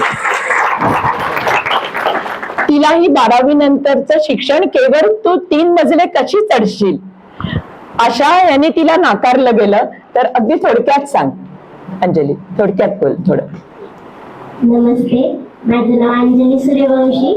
तर मॅडम, मी आत्ताच सांगितल्याप्रमाणे मी 13 वर्षांपासून आकांक्षा संस्थेमध्ये कार्यरत आहे.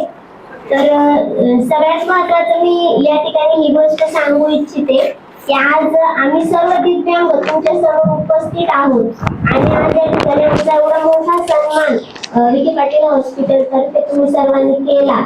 ते सगळं शक्य झाले फक्त आमच्या सविता काळे मॅडममुळं. कारण की ज्यावेळेस आम्ही समाजामध्ये वावरतो तर समाजामध्ये वावरताना आमच्या सर्व दिव्यांगांकडं अतिशय उपेक्षित दृष्टिकोनातून बघितलं जातं. परंतु मॅडम आम्हाला अशाच ठिकाणी नेतात ज्या ठिकाणी आमचा सन्मान होईल आणि आम्हाला आदराने वागवलं जाईल.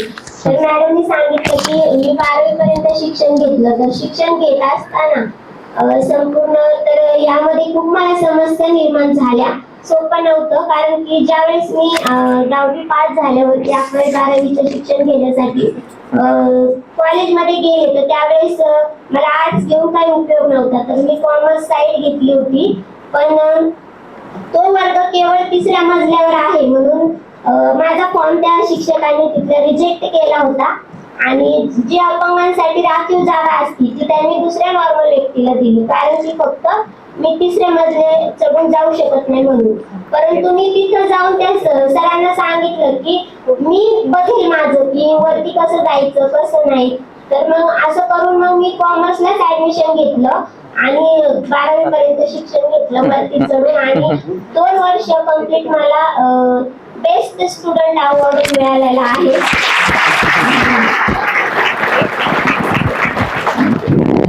या सगळ्या माझ्या लेकी.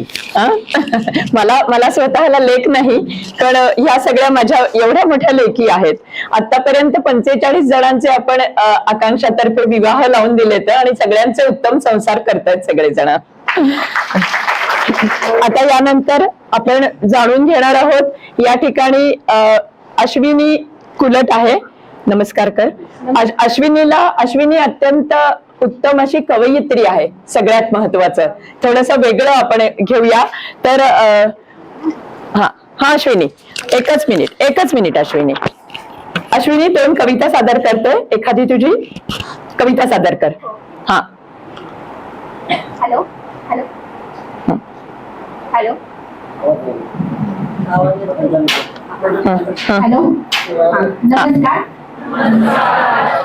हा, तर मी अश्विनी कुलट आणि जिल्हा अहमदनगर. तर माझी स्वररचित कविता सादर करत आहे. कवितेचे शीर्षक आहे समाधान. कविता स्त्री. तिचा शांत आहे स्वभाव लोकांवर पडतो तिचा प्रभाव. ती प्रामाणिकपणे करते काम लोक तिचं दररोज घेतात नाम. तिच्या जीवनात खूपच आहे संघर्ष. ती मनानेच देते सर्वांना हर्ष. ती कोणाकडूनही करत नाही अपेक्षा. देव बघतो तिचीच परीक्षा. ती खूपच आहे बुद्धिमान. तिच्या कामात मिळतं तिला समाधान. थँक्यू. हा अश्विनी, सगळ्यात कौतुकास्पद गोष्ट ही आहे की अश्विनीच्या भरपूर कविता आहेत, खूप चारोळी सुंदर सुंदर तिने केलेल्या आहेत. तर त्या पुस्तकाचं तिच्या म्हणजे कविता संग्रहाचं प्रकाशन हे अखिल भारतीय साहित्य संमेलनात, म्हणजे दिव्यांगांचं वेगळं साहित्य संमेलन असतं, तर त्या संमेलनात महेशच्या पण कवितांचं आणि अश्विनीच्या कवितांच्या पुस्तकाचं प्रकाशन करण्याचा मान आकांक्षाला मिळाला 2 वर्षापूर्वी. तर असे अनेक कलाकार आपल्या इथे आहेत. आता मगाशीच आपण अक्षय वैद्यचं मी या ठिकाणी, त्याची आई आलेली आहे. अक्षय एक उत्तम, आज तो या ठिकाणी उपस्थित राहू शकला नाही, तो लातूर बँकेमध्ये काम करतो. अक्षय वैद्य हा उत्तम चित्रकार, नंतर मगाशीच त्यांनी सांगितलं तसं स्विमिंग चॅम्पियन आहे. बालवाडी ते 10वी, ऐका हा, बालवाडी ते 10वी पर्यंत त्यांनी चित्रकला स्पर्धेमध्ये 900 बक्षिसं मिळवलेली आहेत. आणि एवढंच नाही तर एका दुबईच्या चित्रकला स्पर्धेमध्ये त्याचा सन्मान करण्यात आला. हर घर तिरंगा, माझी माती माझा देश, ही आत्ताची सगळी जी काही आपली पंतप्रधानांनी आपल्याला केलेली आवाहनं होती, त्या बाबतीत त्यांनी 300 पेन्सिल स्केचेस काढून त्याचं प्रदर्शन भरवलं होतं. आतापर्यंत त्यांनी स्विमिंग मध्ये म्हणजे ज्याला आपण पॅरालिम्पिक हे असतं, तर त्या ह्याच्यामध्ये त्यांनी आतापर्यंत 25 मेडल्स मिळवलेली आहेत.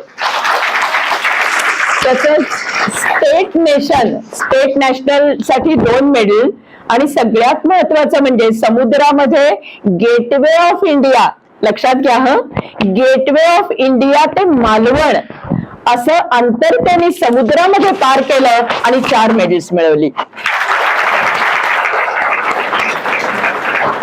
त्याला आता त्याची आईच सांगेल की त्याला 2014 मध्ये माननीय राष्ट्रपती प्रणव मुखर्जी यांच्या हस्ते नॅशनल अवॉर्ड हे विज्ञान भवनात देण्यात आलं, आणि ते बक्षीस होतं 50,000 रुपयांचं.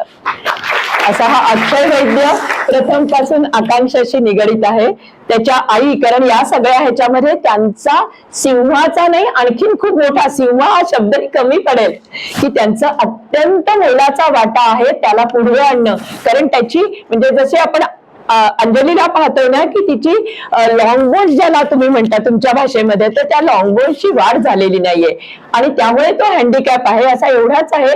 पण एवढं सगळं काहीतरी त्यांनी साध्य केलेलं आहे, हे निश्चितच कौतुकास्पद. मी आईंना विनंती करते की त्यांनी थोडं संवाद साधावा.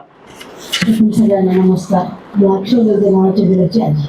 माझा एक मुलगा आर्मीमध्ये काम करतो, देशाच्या सेवेमध्ये आहे. तो 10 वर्ष झाले काम करतो. आणि हा दुसरा मुलगा माझा जन्मतःच दिव्यांग आहे. त्याची जन्मतःच वाढ झालेली आहे. मुलांना एकच सांगायचं की डिसॅबिलिटी झाली होती. अरे आकांक्षामुळे त्याचा कॉन्फिडन्स मनाचा वाढला. त्यामुळे तो सगळ्या समाजामध्ये वावरू लागला आणि स्वतःच्या रंगाची त्याला कधीच लाज वाटत नाही. आज सुद्धा वाटत नाही. त्यामुळे तो सगळ्या गोष्टी पुन्हा असतो, सगळ्या गोष्टी काम करतो. कोणत्याही गोष्टीने निराश होऊ नका. मार्ग पडतच राहतात. स्पर्धा तर जीव गणित आहे. त्या स्पर्धेला आपण काही करू शकत नाही, पण आपण आपलं प्रामाणिकपणे अभ्यास करू.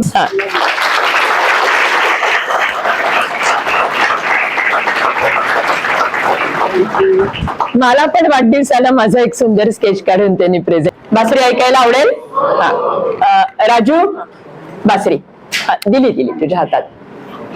आणि मग आपण लास्ट आणि सगळ्यात बेस्ट अशी पण एक मुलाखत म्हणजे मी त्यांच्याविषयी सांगणार आहे. आभार.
वा. अशी रसिकांची दाद मिळाल्यानंतर कुठल्या कलाकाराला छान नाही वाटणार, हो की नाही राजू? खुश. तो आज राजू अनेक वर्ष गेली आकांक्षामध्ये काम करतो आणि हे सगळं तो एकलव्य आहे बर का. तो कुठेही शिकला नाही, स्वतःच एकलव्यासारखं स्वतः सिंथेसायझर वाजवतो सगळं. म्हणून आता मी म्हंटल तसं की आपलं आमच्या ह्याच्यात अशी बरीच रत्न आहेत. आता तुम्ही पाहता खऱ्या अर्थाने आपल्या सगळ्यांना प्रोत्साहन देणारी असे सगळे. आणि आता मला या सगळ्यांच्याकडून रोज आकांक्षामध्ये किती ऊर्जा मिळत असेल हे तुम्ही जाणू शकता की रोज मला त्या ठिकाणी गेल्यानंतर असं वाटतं की आपल्याकडे केवढी मोठी संपत्ती आहे. आपलं शरीर आपल्याला सगळं दिलेलं आहे परमेश्वराने, ही केवढी मोठी संपत्ती आहे, हो की नाही? तर मला असं वाटतं याची जाणीव आपण प्रत्येकाने ठेवली पाहिजे. आता आपण येणार आहोत महेश भागवत. महेशकडे माईक द्या. एकच मिनिट मी सांगते तुझ्याविषयी, 1 मिनिट बस. हा. आकांक्षाच्या संपूर्ण 20 वर्षांच्या, अगदी 21 वर्ष पहिल्या दिवसापासून आज तागायत आमचा एक मार्गदर्शक, माझा म्हणेन मी, आमच्या आकांक्षाचा, आणि प्रत्येक वेळी आम्हाला योग्य मार्गदर्शन करणारा, सल्ला देणारा.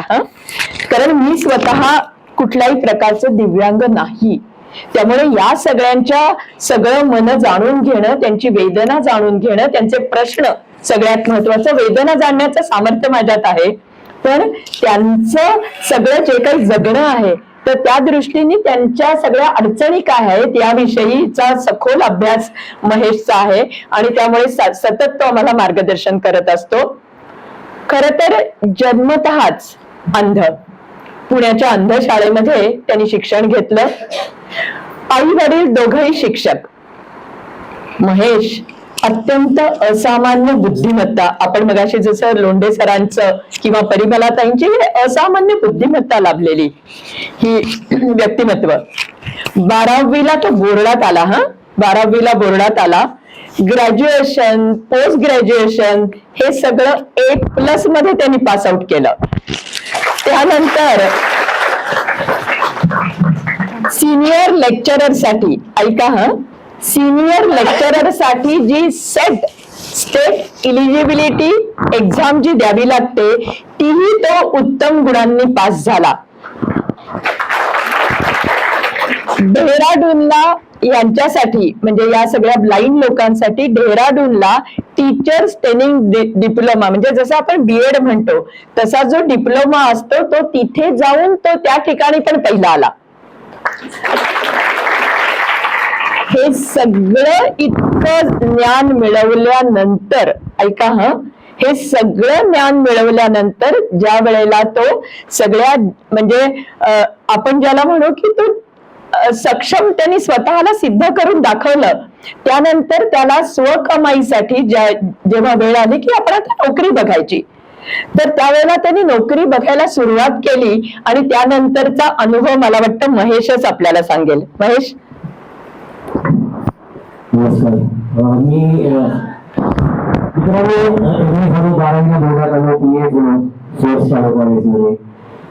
एक्सटर्नल करून सुद्धा A+ मध्ये आलो. नोकरी केलं हे सगळं केलं, पण नोकरीसाठी मी अनेक ठिकाणी प्रयत्न केले. आता मी सेट असल्यामुळे ब्लाइंडच्या राखीव जागा त्या काळात एवढ्या भरल्या जात नव्हत्या आणि नॉर्मल लोकांच्या जागेवरती तुम्हाला फळ्यावर कसं लिहिता येईल. आता मी ड्रीलमध्ये अभ्यास केला, वाचून घेऊन अभ्यास केला, रेकॉर्डिंग करून अभ्यास केला. याचे ऑडिओ प्लेयर्स त्या काळात मोठे टेप रेकॉर्डर्स वापरावे लागायचे आणि असा अभ्यास करून नोकरीसाठी अनेक इंटरव्ह्यू दिले खूप ठिकाणी. पण विहानाच्या कारणामुळे मला काढलं गेलं. माझं एवढं जबरदस्त मेरिट असताना एक्स्ट्रा ऑर्डिनरी मी आहे हे अनेक माध्यमातून सिद्ध केलं असताना फक्त ब्लाइंड म्हणून किंवा इतर ज्या दृष्टीवरती समाजामध्ये नोकऱ्या लावल्या गेल्या आहेत की आता आपल्याला माहिती नोकऱ्या विकत घ्यायला लागत आहे. प्रत्येक कोर्सचे रेट ठरलेले आहेत आणि कदाचित त्या दृष्टीने मी कमी पडत असेल म्हणूनही असेल आणि बाळासाहेबांसाठी ते मला गव्हर्नमेंटच्या परीक्षा द्यायची संधी नाही.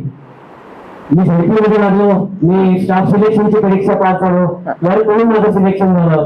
आमच्या शाळेमध्ये मी शिक्षक होतो, खासगी संस्थेमध्ये पण अध्यापनाचं काम केलं, म्हणजे नेहमी नोकरी राहिल्या. पण बीएड माझं नसल्यामुळे आणि सिनियर कॉलेजेस हे खासगी संस्थेचे असल्यामुळे आणि अपंगांचे आरक्षण हे त्या काळात तेवढं सक्तीचं नसल्यामुळे आणि स्वकरण आणि स्वविक्रिय अपंगांना संधी दिली जात असल्यामुळे माझ्या वाट्याला त्या अर्थाने जरी उपेक्षा आली तरी आज मी जिल्हा परिषदेमध्ये एक गुणवंत कर्मचारी म्हणून आगामी आमच्या अध्यक्ष होत्या चालवते यांनी मला सन्मानित केलं. आता मी कर्मचारी आगामी अनेक वेळा कौतुक केलं. सुजय दादा राधाकृष्ण विद्यापीठ साहेबांनी शब्दास्तीचे खास दिले. बाळासाहेब मला सुद्धा म्हटलं पाहिजे पाटील की मी तुझ्यासाठी काय करू. ऑर्केस्ट्राचा कार्यक्रम ठेवायचा ना? चालेल. साहेबांना 2-3दा ऑर्केस्ट्राची संधी दिली होती. हजारो विद्यार्थ्यांना आम्ही तिथे आमच्यासोबत आमच्या गाण्यांवरती डान्स करायला प्रेरित करू शकलो याचा आनंद आहे. पण ती परिस्थिती आज नाहीये माझी. मला शाळेत घालणाऱ्या ज्यांनी मला शाळेत घातलं अशा मामांना माझ्या देवाज्ञ झाल्याची नुकतीच मला बातमी कळली. अरे बापरे, हो का? त्यामुळे त्या पद्धतीचं गाणं नाही म्हणू शकत.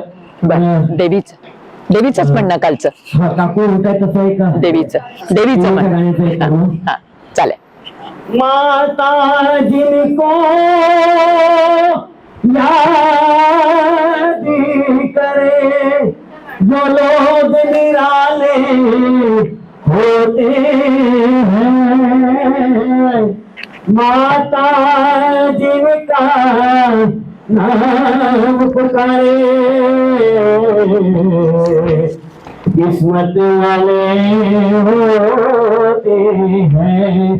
चलो बुलाया है माता ने बुलाया है, चलो बुलाया है माता ने बुलाया है, चलो बुलाया आया है माता ने बुलाया है.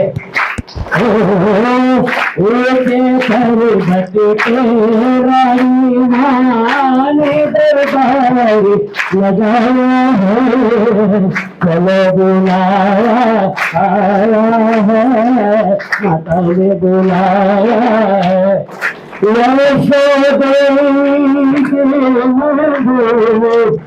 लोग मुरादे पाते हैं,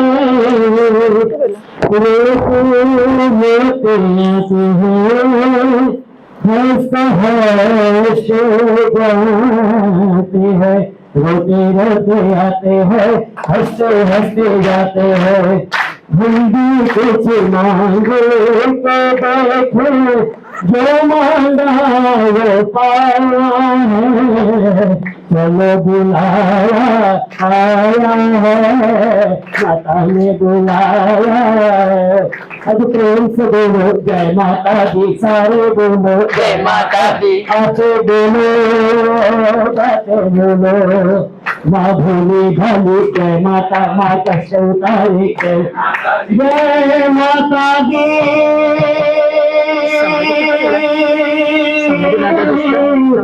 जय श्री राम की जय, पहाड़ा वाले की जय, अंदरानी की जय. 21 वर्ष करते आहे, तर त्याच्यासाठी खरं तर या सगळ्यांचं सहकार्य, तुमच्यासारख्या अनेक सुहृदांचं, समाजाचं सहकार्य, त्याही पेक्षा मला वाटतं माझ्या कुटुंबियांचं.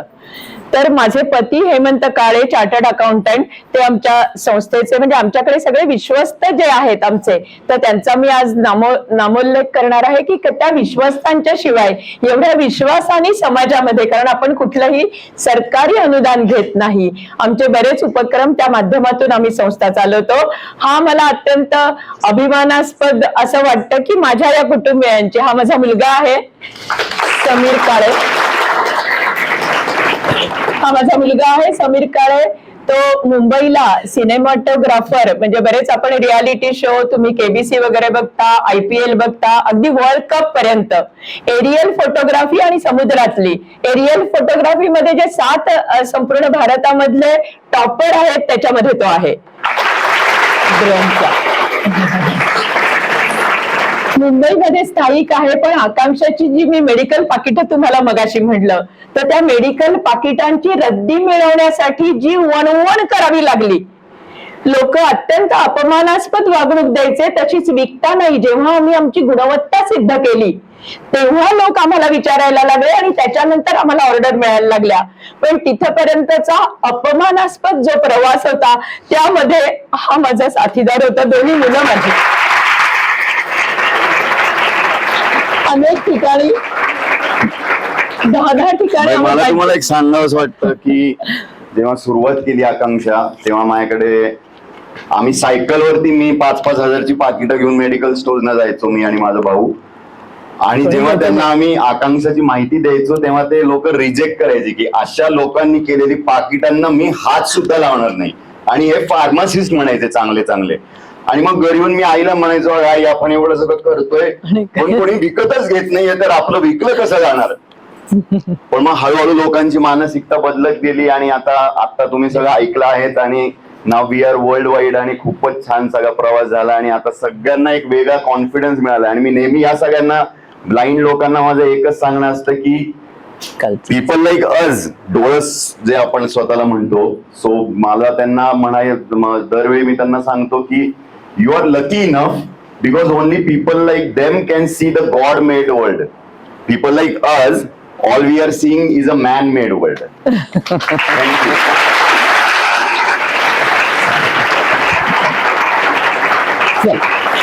थँक्यू.